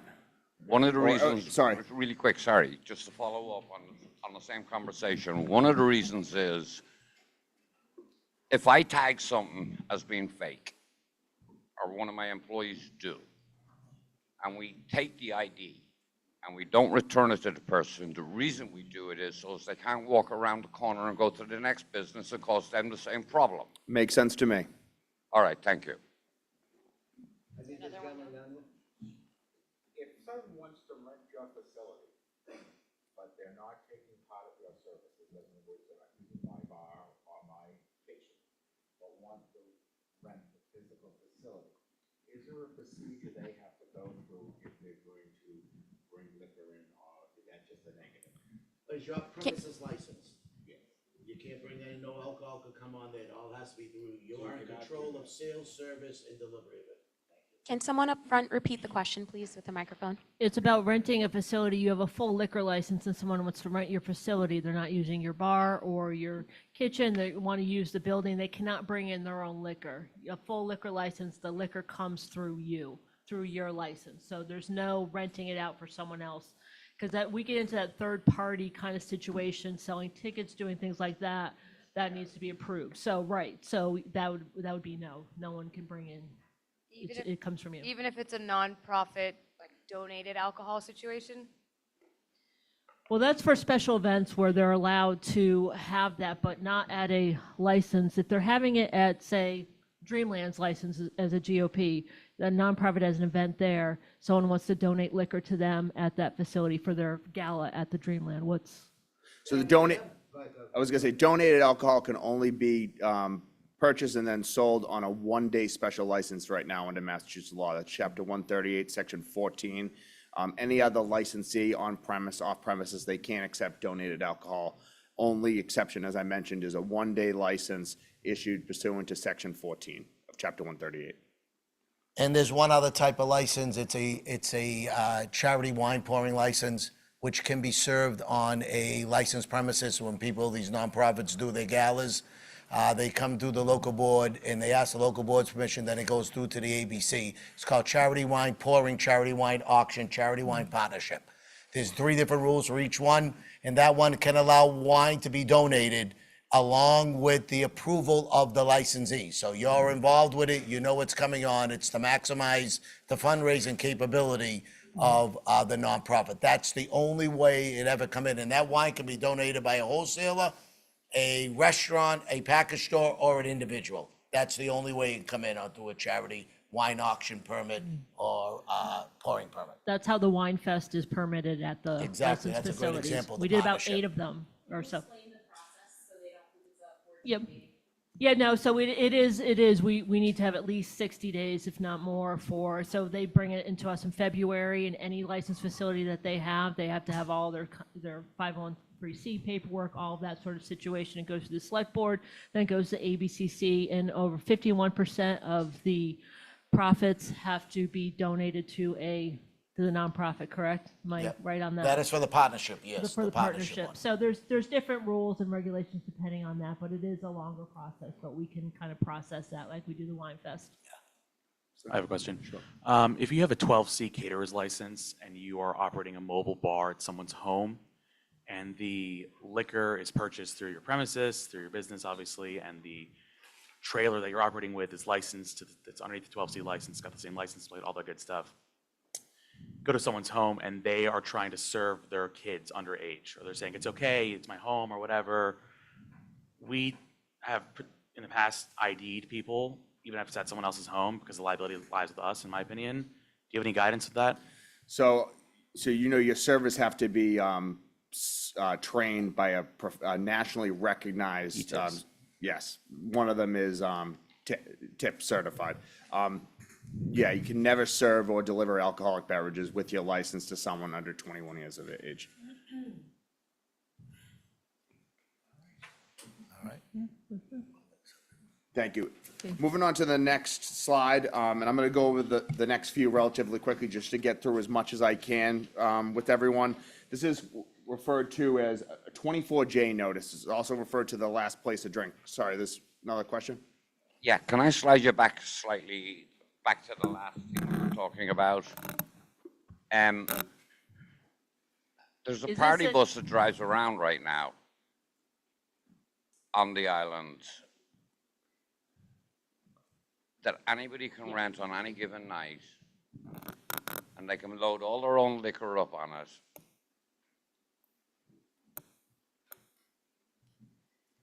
Can I ask just one thing, since we're getting close to 1 and we still have the Department of Labor to kind of go through some of that. They are going to be here after the meeting too. We can take, if we want to further go into it. So I want them to be able to get maybe to that portion as well. If we can just do that, is that okay? Totally, Yeah. totally. I 'Cause I know- just wanted to address Yeah, no, it. absolutely. Well, thank you. And I Absolutely. actually didn't Yeah. hear your question, so after, if you wouldn't mind just coming up and we'll Yeah. discuss. Thank you. Thank you. So moving on to the 24J report. So what is this, if you've ever received one? If someone's convicted of operating under the influence in Massachusetts or they plead guilty, they're asked under oath by the clerk magistrate, where did you have their last drink? Where did you have your last drink before you got your OUI? If they name your establishment, that's disseminated to the local district attorney's office, the AG's office, and we get a copy at the ABCC. What our investigator does is he does track these. So if you've received one, we're not the keeper of these records. We also find they're not the most reliable. So if you get one, you may not need to worry, but if you've received a couple, 3, a half dozen, a dozen, like maybe some licensees in the Commonwealth, that's when an investigator is going to go onto your premises and they're going to investigate. They're actually going to blend in. They'll go in undercover. They'll purchase an alcoholic beverage, probably a time when you're busy, and they're going to be looking for individuals showing signs of intoxication, because that's the violation of serving someone who's intoxicated. It's that they make themselves known at your licensed premises. So in order to be found in violation of that, someone intoxicated has to be on your licensed premises. Your employees or you should have known that they were intoxicated, and then after they make themselves known, they are served or delivered an alcoholic beverage or sold or delivered an alcoholic beverage. That's when the violation occurs. So what our investigators look for are people acting loud and obnoxious. Maybe they can't balance. They're slurring their words. Their eyes are closed, standing up. Signs of intoxications that we see every day, depending on where we are. So that's what they're looking for. And once they make themselves known, they show those signs of intoxication. The violation is when someone is sold or delivered a drink thereafter. There is no, for beer and wine, there is no amount of drink set by precedent that after this amount of beers, after this amount of wine, there's a violation. The only precedent in Massachusetts with regard to hard alcoholic beverages, and it's actually specific to White Russians, that someone served 6 White Russians or more in a short period of time, that's a violation in and of itself. But other than that, it's the person showing signs of intoxication.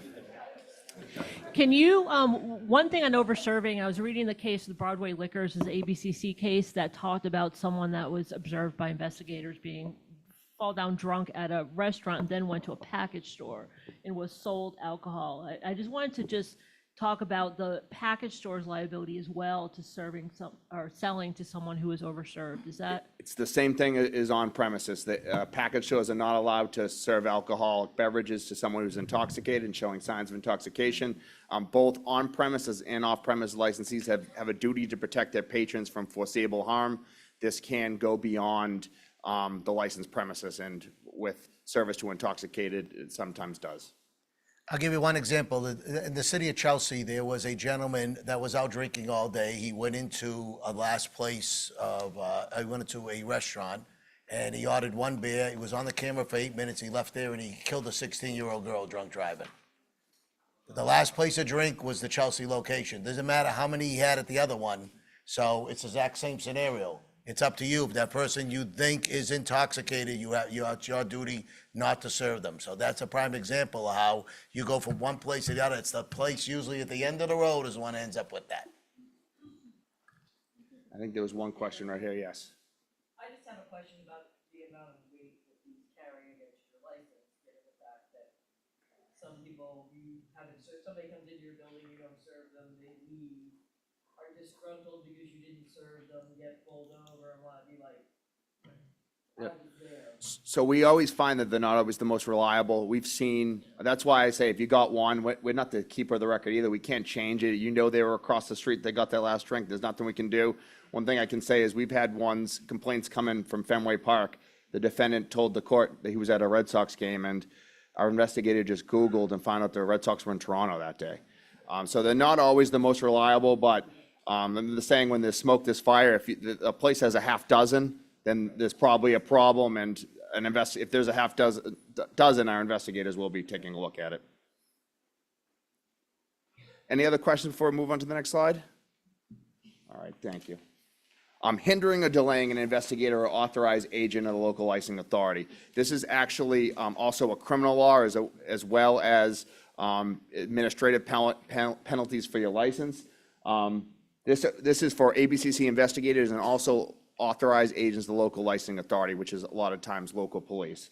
And you can't hinder them. A lot of people think that they're, even though you spend a lot of time at your business, it's not treated as your home. ABCC investigators, local police, they do not need a warrant to come in to your licensed premises. Most common examples of this violation are people being physically obstructive. Another common one is locking the doors, not letting an ABCC investigator in a room or in the premises at all. Another thing is you have to provide documentation that you have too. So if there's an incident and you have surveillance, and an ABCC investigator requests surveillance and you delete or destroy it or refuse to give it over, that's another example of a violation of Chapter 138, Section 63A, and that's hindering an investigator or authorized agent of the local licensing authority. Does anyone have any questions on that topic? All right, thank you. Next slide. Touch on this. I touched on it briefly. Licensees have the duty to protect themselves and others from foreseeable harm. We have seen an uptick in non-consensual drugging at on-premise licensees across the state. So we ask licensees to be vigilant of that as well as they can. If they see someone they suspect has drugged someone, first thing to do is make sure that one of your customers doesn't poison themselves, but immediately after that, call the police. That's the best tool you can use. And in fact, when it comes to the duty to protect your patrons from foreseeable harm, it's precedent in the Commonwealth of Massachusetts. If you call the police when something arises and it puts you on notice that something could happen bad to one of your patrons, you actually protect yourself and you discharge that duty. What do I mean by foreseeable harm? We'll talk about it real quick. if someone just sucker punches someone on your premises, maybe they were enemies outside of your premises. They didn't know they were going to be there that night. One just punches the other. You didn't foresee that. There was no sign that was going to happen. If you're charged with a violation there, you have the argument that it wasn't foreseeable, and based on those facts, you might not be found in violation. Now, if two of your patrons are yelling at each other and then pushing and shoving, your security breaks it up, and then an hour later, now they're swinging at each other and someone breaks a bone, was it foreseeable then? That's when there's an issue, is when the evidence is put you on notice that something could happen, that there is potential harm to one of my patrons. And like I said, best thing you can do in those circumstances, in those situations, is call the police. Real quick, I'll just follow up on that. We did have that happen last year. We suspended a license for a day because something did happen, and we got the video for it, and we weren't called. The police were not called. A fight, so that has happened. So just call the police on that. And secondly, and I forgot to invite them for this, but Peter, the chamber, I know, has been working with the Safe Place, and I met with them as well. As far as you're talking about sexual assault, drugging, things of that sort, they're working on training to help you recognize certain situations when someone may be in trouble. So that's something we want to make sure we get you that information. Just know that we're working on that as well. It's a very important topic. So thank you. Thank you, Amy. I just have a couple more slides to get through. This one's a quick one, and this just came out, the interpretation came out, I believe, around this time last year. Food and beverages containing hemp-derived CBD and/or THC on a licensed premises. I'm going to start with alcoholic beverages. It's never been allowed for alcoholic beverages to contain THC or CBD. Still, it's an adulterated beverage. Now, we have found a lot of these beverages with the hemp-derived CBD and THC do not have alcohol in them. So the Department of Health and the Massachusetts Department of Agricultural Resources put out an advisory last year. As it is right now, those beverages are illegal in the Commonwealth. So if you have them on your licensed premises, there is a chance that you could be charged with permitting an illegality on licensed premises, having that on your premises and offering it to sale to consumers. There is legislation now to begin to regulate these products in Massachusetts, but it has not been passed. So as it is right now, these, whether there's alcohol in them or not, these products are not allowed to be sold in the Commonwealth. Any questions? Hi, I got a question on this one. I'm kind of in a weird situation. I got an indoor-outdoor kind of situation, and people are vaping on my patio. I don't allow smoking, but you can vape. And the thing is, I don't know what's in these vapes because I'm not that smart. How do I deal with that, or what's your position on that? So that's a little outside our jurisdiction. I would with smoking, I would defer to the Board of Health, but with regard to other substances, you still have a duty not to serve alcoholic beverages to an intoxicated person. So if someone becomes intoxicated because of whatever they were smoking, you can't serve them alcoholic beverages. But aside from that, I would defer to the Nantucket Board of Health on the smoking issue. Correct, yeah. Quick, just to follow up on this, have either of the boards or any of the boards started to address this, that a person can literally come in, like years ago it used to be somebody rolled a joint, you could smell it. Now we don't get control of it. That would be just that's not their jurisdiction, so we'll move on from that, okay? We can talk about that offline. And then just last topic I want to touch on today. This is a recent change to the law with regard to retail license managers. In Massachusetts, to be a licensed manager, you used to always have to be a U.S. citizen. That is not the case anymore. Now you can either be a U.S. citizen or a qualified alien under the U.S. Immigration Act. How do you prove that you're a qualified alien? The most common documents we're seeing proof of is what's called as a green card, a permanent resident card, as well as an employment authorization document issued by the United States government. Those two documents are the most common. There are other ones, and we take them on a case-by-case basis.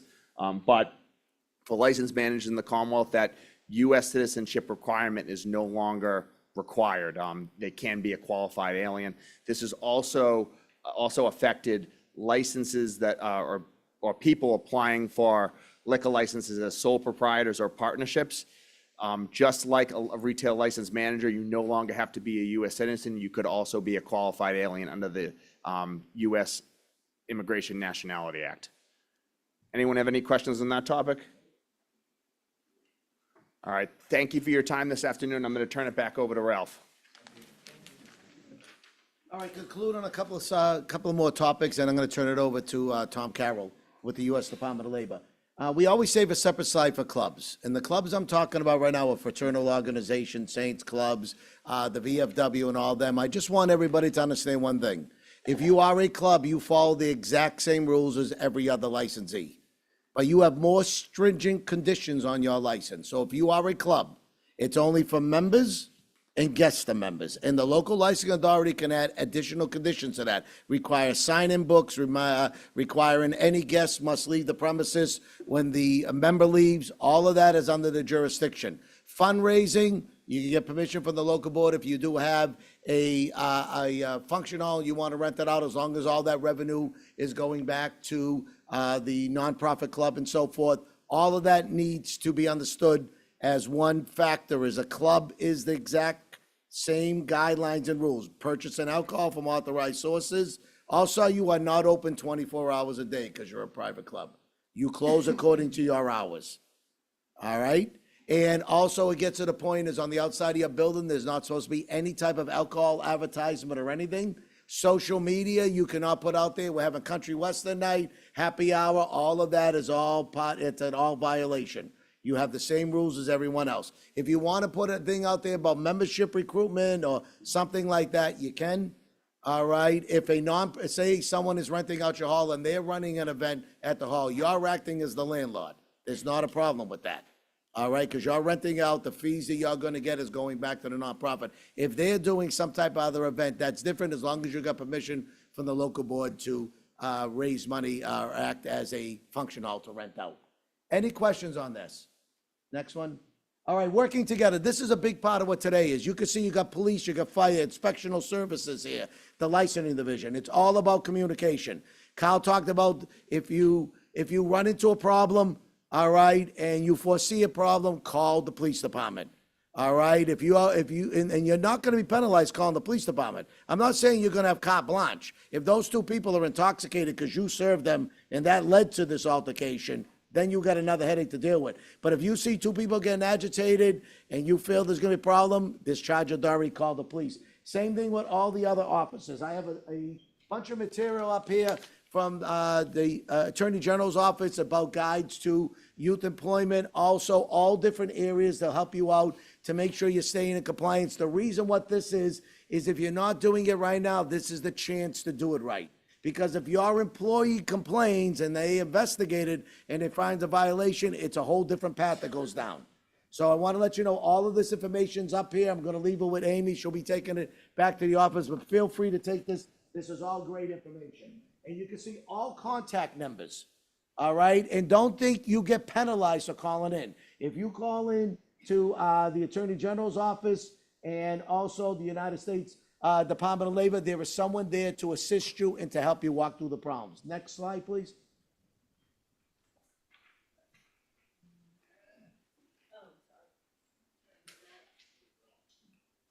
All right, the next slide, the reason why I bring this up before I turn over to Tom, the Department of Industrial Accidents. The major role of this department is to make sure every licensee, all right, and every business in the Commonwealth of Massachusetts has workman's comp insurance. It is required. There are some exceptions. And if you think you are one of those exceptions, you need to call them and get an exception waiver. It's not up to Amy to find out for you. It's not up to the ABC. It's not up to anyone else. It's up to you to call to if you are exempt. 99% of the people are not exempt. And why do I tell this is important? People do a great job. When you renew your license, you have to have an active workman's comp policy. Here's the problem that's running into. After you renew the policy, people are letting them lapse. So I want to let everyone know, the insurance companies that you are using, when you lapse your policy, they contact the Department of Industrial Accidents. You will be paid a visit by one of their investigators. And why I'm going to tell you, they're one of the few people that can shut you down on the spot. All right? If you don't understand what that means is, number one, the building department, if it's life and safety, that building, the chief building inspector can shut you down to protect people. The fire chief can do the exact same thing, all right? And also the police chief, if there is, and we seen it in action up in Lawrence, there was a shooting and they knew there was gonna be retaliation. The police chief came down, shut that place down, and there is a specific limit. They end up having to go to court to get it reopened, but it was for life and property. The only other entity that can shut you down the spot is the Department of Industrial Accidents. So if you come in, you don't have an active policy, you are shut down. Then until you get that policy, it's a $250 fine every day till it comes current. All right, so I want you to realize how important it is, do not let your policies lapse. At this point in time, I want to turn over the next part of the presentation to Tom Carroll. Tom is the U.S. Department of Labor. Tom and I sit on a task force that protects workers and corporations throughout the Commonwealth of Massachusetts. I'll turn over to Tom. Thank you. I know we're running out of time, so I'm going to make this as short as possible. I could speak hours about labor laws, but I just want to focus on the restaurant industry because it's affecting you. So U.S. Department of Labor, it's a huge department, but I'm from Wage and Hour Division. We enforce minimum wage, overtime, record keeping, and child labor. There's all other agencies within the Department of Labor, OSHA, EEOC, a bunch of them. But other than the Fair Labor Standards Act, which is those 4 requirements I just stated, we also do government contracts, we do farm workers, we do H-2As, H-2Bs. A lot of you may have H-2B workers here because they're seasonal. So at the end, I'm just going to tell you how to, if you have any questions, how to contact. That's the most important of me being here. But on the FLSA minimum wage, before I say that, I just want to point out that with Department of Labor, this state and this federal, so it confuses a lot of employers because you have to comply with both state and federal regulations, and whatever benefits the employee the most, you have to go by. So obviously, federal minimum wage is $7.25. No one could live on $7.25 in this area of the country. And then the state minimum wage is $15, so whatever benefits the employee the most, so it's the $15. In Massachusetts, the hospitality industry is exempt from overtime. Restaurants and hotels, all that are exempt from overtime. But under federal law, they're not exempt, and you have to pay overtime. So in that scenario, then you have to pay overtime for anyone working in a restaurant. Department of Labor in Boston gets most of the complaints for restaurants because it's usually an overtime issue, and the state doesn't enforce overtime. So we start with minimum wage. Minimum wage, someone that's minimum wage can't have any deductions. A tipped employee is a minimum wage employee. I know many tipped employees make $30, $40 an hour, but on paper, they're a minimum wage employee. You're only paying them $6.75 an hour, so they're under the law, they're observed as a minimum wage employee. They have to make a minimum of $15 an hour, so if you're paying them $6.75 and no one comes in that day, you have to make up the difference for that $15 an hour. They did change it in Massachusetts to be daily. It used to be weekly previously, but now it's daily, so if you have a day where no one comes in and the server works 4 hours, you got to pay the $15 times the 4 hours. There can't be any deductions from a minimum wage employee, then you'd have a violation of minimum wage. So if you have a server where some patrons walk out and don't pay the bill, you can't charge them for that because they're a minimum wage employee. You would say, okay, now there's no deductions that can be made. Only deductions that can be made are just taxes, the standard deductions. What we see in servers or tipped employees, there's always an issue in overtime pay. Employers think that if they're paying them $6.75, if they're working overtime, they give them time and a half at the $6.75. That's not correct. Overtime is time and a half, and minimum wage is $15. So if someone's working over 40 hours, you have to pay them that $6.75 plus the additional halftime of $7.50. So it comes out to $14.25 if you're paying them $6.75. Same thing if you're paying a bartender $10 an hour. Oh, I'm sorry. If a bartender's being paid $10 an hour and he works overtime, you have to give him $10 plus the extra $7.50 for the overtime because it's based on the $15 minimum wage. We find that many restaurants don't comply with that. For wage and hour in Boston, there's 4 main categories of employees that we have problems with, and restaurants is one of them. It's usually health workers, healthcare workers, construction, landscaping, and restaurant workers. I know that it's difficult for a lot of restaurant workers. You've got to try to cut corners in any way you can because the profit isn't that high, but you just got to be careful on how you pay your employees. They may be okay with it while they're working, But once they leave your establishment, they're gonna say, oh, I now hate my employer, I'm gonna get every dime I can from them now that I've left them. We see sometimes a lot of restaurants don't pay the minimum wage for the tipped employees. They'll just say, hey, work for your tips, and they don't really care about the $6.75 because they're making $30, $40 an hour in tips. But once they leave there and say, hey, I was never paid $6.75, and they file a complaint with us, you have to pay that individual $15 an hour for all the hours they worked over the last 2 years because you didn't pay them as a tipped employee. So you can really get screwed if you don't follow the laws. So just pay them that $6.75 because it can come back to sting you in the future. Again, no deductions for tipped employees. For overtime, it seems pretty basic. Overtime is time and a half, the regular rate. The most common violation we see with overtime in restaurants is the kitchen workers. Many restaurants will pay a kitchen worker a salary. They're not a chef or a sous chef who's exempt from overtime, but they may pay them a salary, say of $1,000 a week, and they work 50 hours a week. So they say, here's your salary of $1,000. If they come forward and say, hey, I was never paid overtime because I'm not exempt, I'm not a supervisor, or I don't fit the requirements of an exempt employee, then if they got $1,000 for their 50 hours, they got $20 an hour for all hours worked. They never received overtime. So we would say for that week, they had 10 hours of overtime, their hourly rate was $20, so they're due an extra $100. If we go back a year, that's $5,000. If we go back 2 years, that's $10,000, and then we do liquidated damages, so that's $20,000. So the way you have to look at that, you just have to be careful because it could be a technicality. You can say, okay, I'm going to pay the kitchen worker $18 an hour. If you do, I'm going to promise you 10 hours of overtime a week. So if you figure out $18 an hour times 40, and then 18 times time and a half times 10, you're going to get, say, like $990, which would be the same.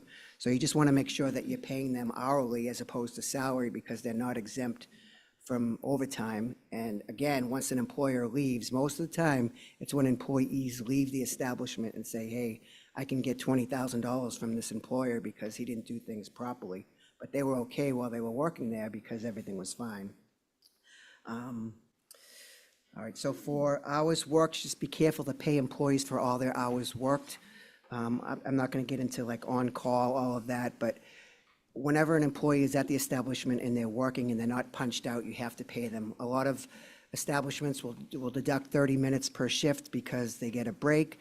However, sometimes the employees will say, well, I really didn't take a break. I was doing roll-ups, I was doing side work, and they'll complain that they were always deducted that 30 minutes. If someone does take the break, have them punch in and out, because once an employee tells us that they didn't get paid for those 2.5 hours a week if they worked 5 days, and the employer doesn't have records to show that they actually took breaks, then we have to go with what the employee says because you have no proof that they did take breaks or didn't take breaks.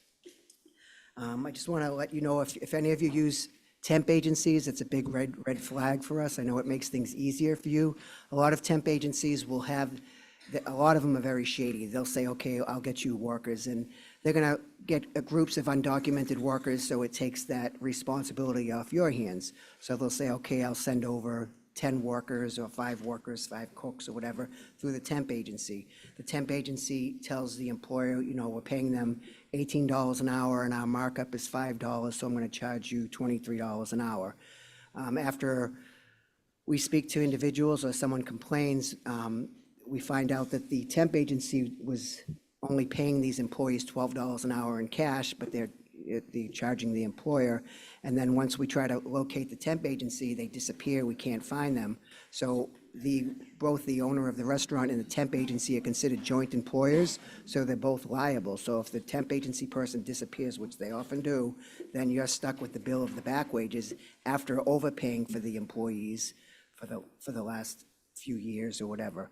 Because the temp agency most likely won't pay unemployment insurance, they won't pay workman's comp. So they're charging you for that and they're not doing that. So just be careful if you're using any temp agencies, it can really backfire. We don't make a difference when we have a case. We don't ask someone's immigration status. We don't have jurisdiction. We just make sure that the individual is being paid at least minimum wage and overtime for all hours worked. If an individual is paid cash, We don't have jurisdiction on that as long as they're getting their $15 an hour or whatever. But if we see through the records that they weren't paid through payroll and it's more than one or two, we'll notify the Mass Department of Revenue or the IRS because that's their jurisdiction. Let's see. For child labor is the other big issue. You have to be very careful on child labor. It's broken down between 14 and 17-year-olds. You have to be 14 years old to work in Massachusetts or in federally as well. There are exemptions for farm workers that work with their family members, et cetera, but not in the restaurant industry. If someone's 14 or 15-year-old and they're working in a restaurant, they're busing, it's very strict during school hours. They can only work from 7 a.m. to 7 p.m. during school days, and they can't work while school is in session. So it's basically, they can only work from, say, 3 p.m. to 7 p.m. They can only work a total of 18 hours for the whole work week. They can work up to 8 hours on a Saturday or Sunday, but the total work we can only be 18 hours. 16 and 17-year-olds, under federal law, there's no restrictions on the amount of hours worked, but under state law, there is. They can only work up to 48 hours per week. They can't work during school hours as well, but they can work later. They can work till 10 p.m. at night. When school is not in session, they can work till midnight. The summer starts under federal law on June 1st, but under state law, it's July 1st, so they can't work until the later hours of midnight and 9 p.m. for the 14 and 15-year-olds until July 1st.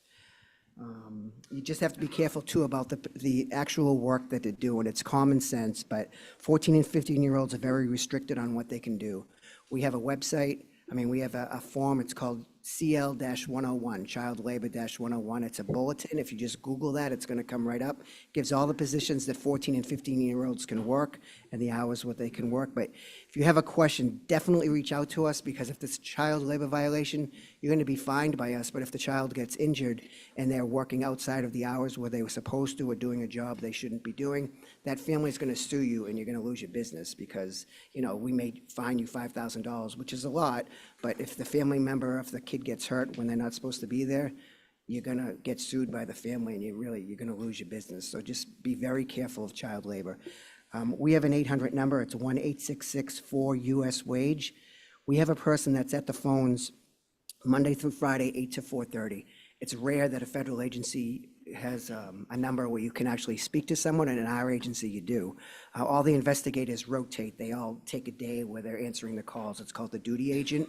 So anytime you call this number, it's an 866 number, but it's a national number. When you call, it asks for your zip code. You put your zip code in. It forwards you to the closest office for Wage and Hour. We have one in Taunton. We have one in Boston, so it would probably be Taunton. And they'll answer the call and they'll answer your question. Once in a while, they may not answer. If they're on another line, you can leave a message. They have to respond within 24 hours. We're very careful on that, so it's just a great resource. Any questions you have, definitely call. It will give you the answer, and you're not going to get in trouble down the line. I just wanted to keep this as quick as possible. One other thing I wanted to point out is delivery drivers. It's a big violation for restaurants. You have to be 18 years old to be a delivery driver. I know many people may not know this, but it's considered a timed delivery, so you need experience. So it's considered a hazardous occupation. If someone without much driving experience is doing a timed delivery, they're not as good as drivers who have been on the road many years. So if you have someone that's under 18, don't let them do deliveries of food, because if something happens, if they get in an accident, again, the parents or whatever are gonna say that you allowed my child to work in a position where he wasn't legal to work in, and, you're screwed. So we'll go out and we'll probably fine you, but the fine, again, is nothing with child labor. It's always once families get involved.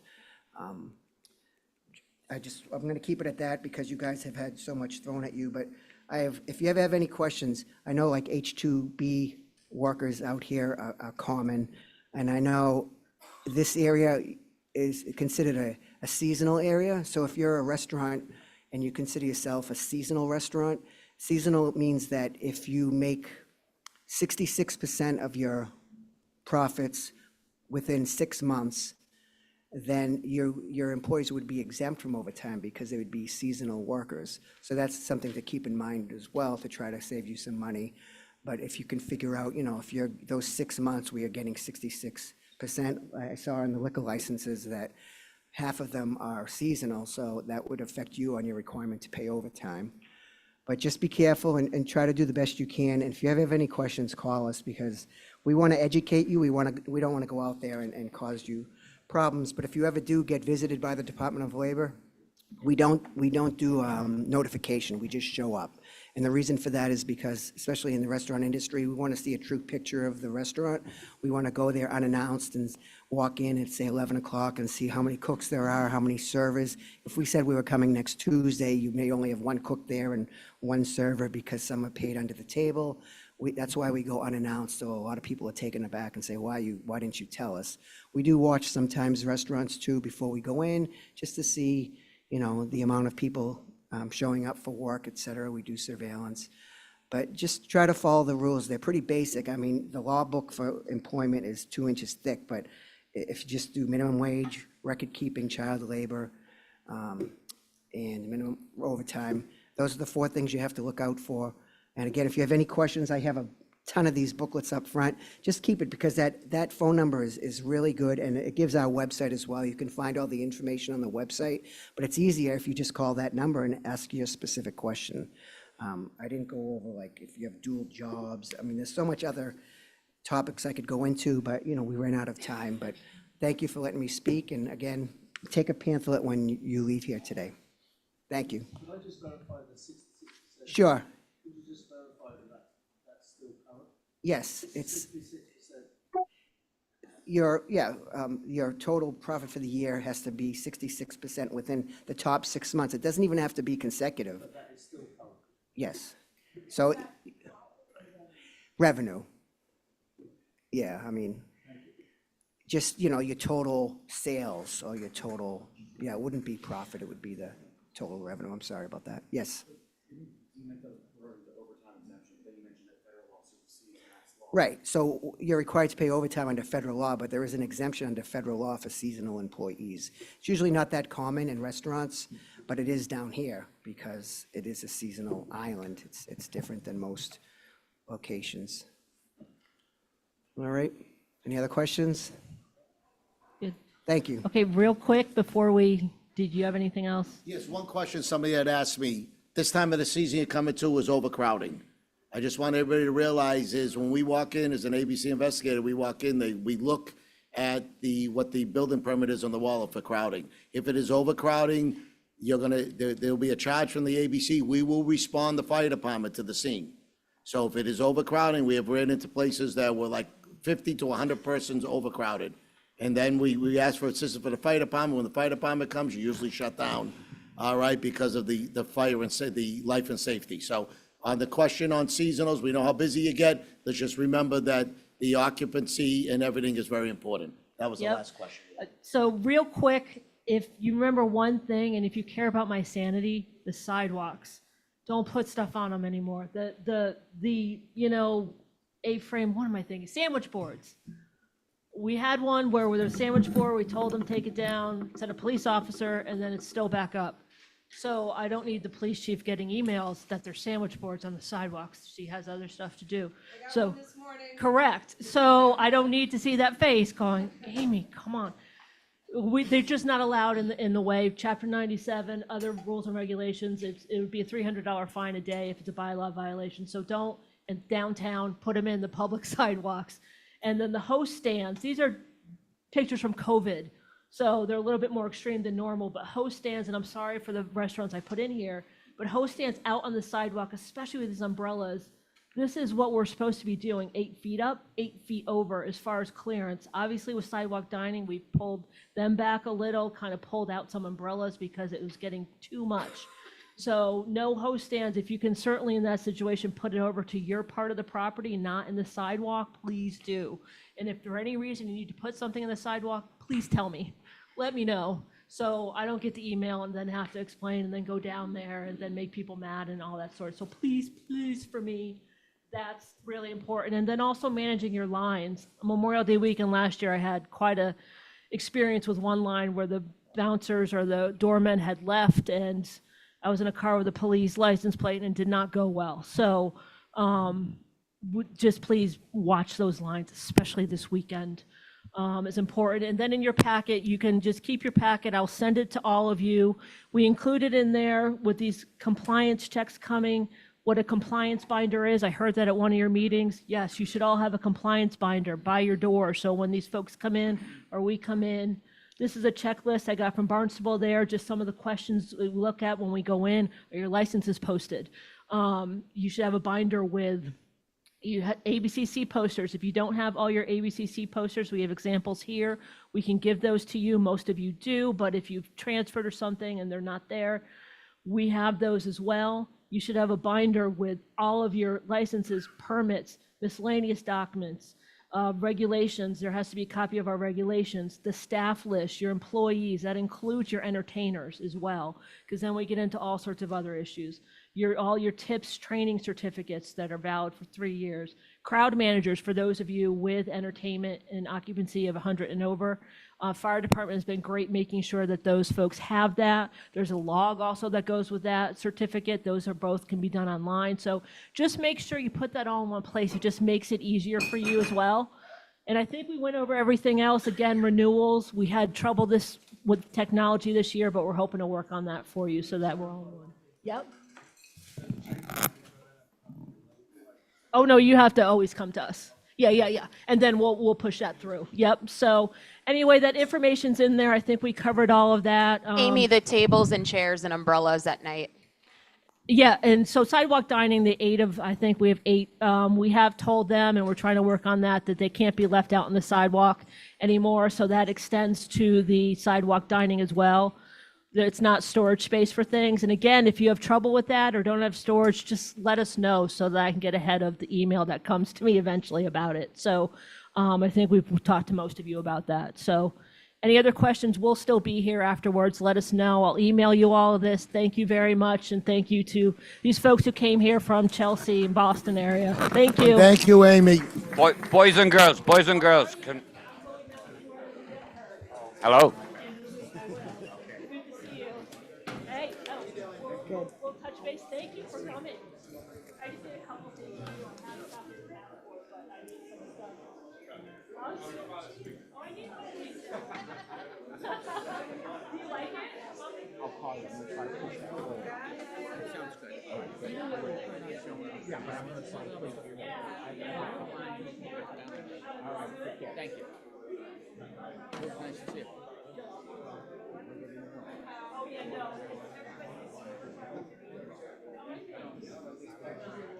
Yeah, they can do once in a while.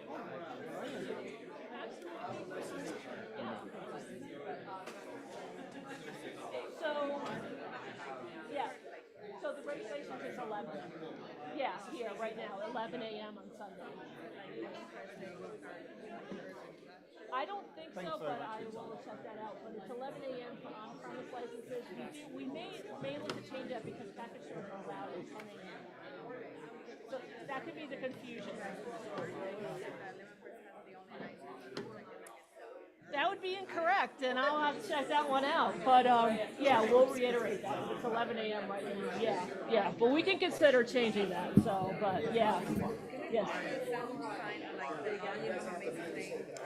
Yeah, yeah. And I should have said 2 signs. HDC is all on that. So, but yeah, we're just worried about the downtown sidewalks and stuff like that. That's public property, so that's not as bad. Yeah, but if someone doesn't like it, they'll tell you. Yeah, but no, absolutely. Yeah. Thank you for coming. Yes, correct. Yeah, and keep those records on site.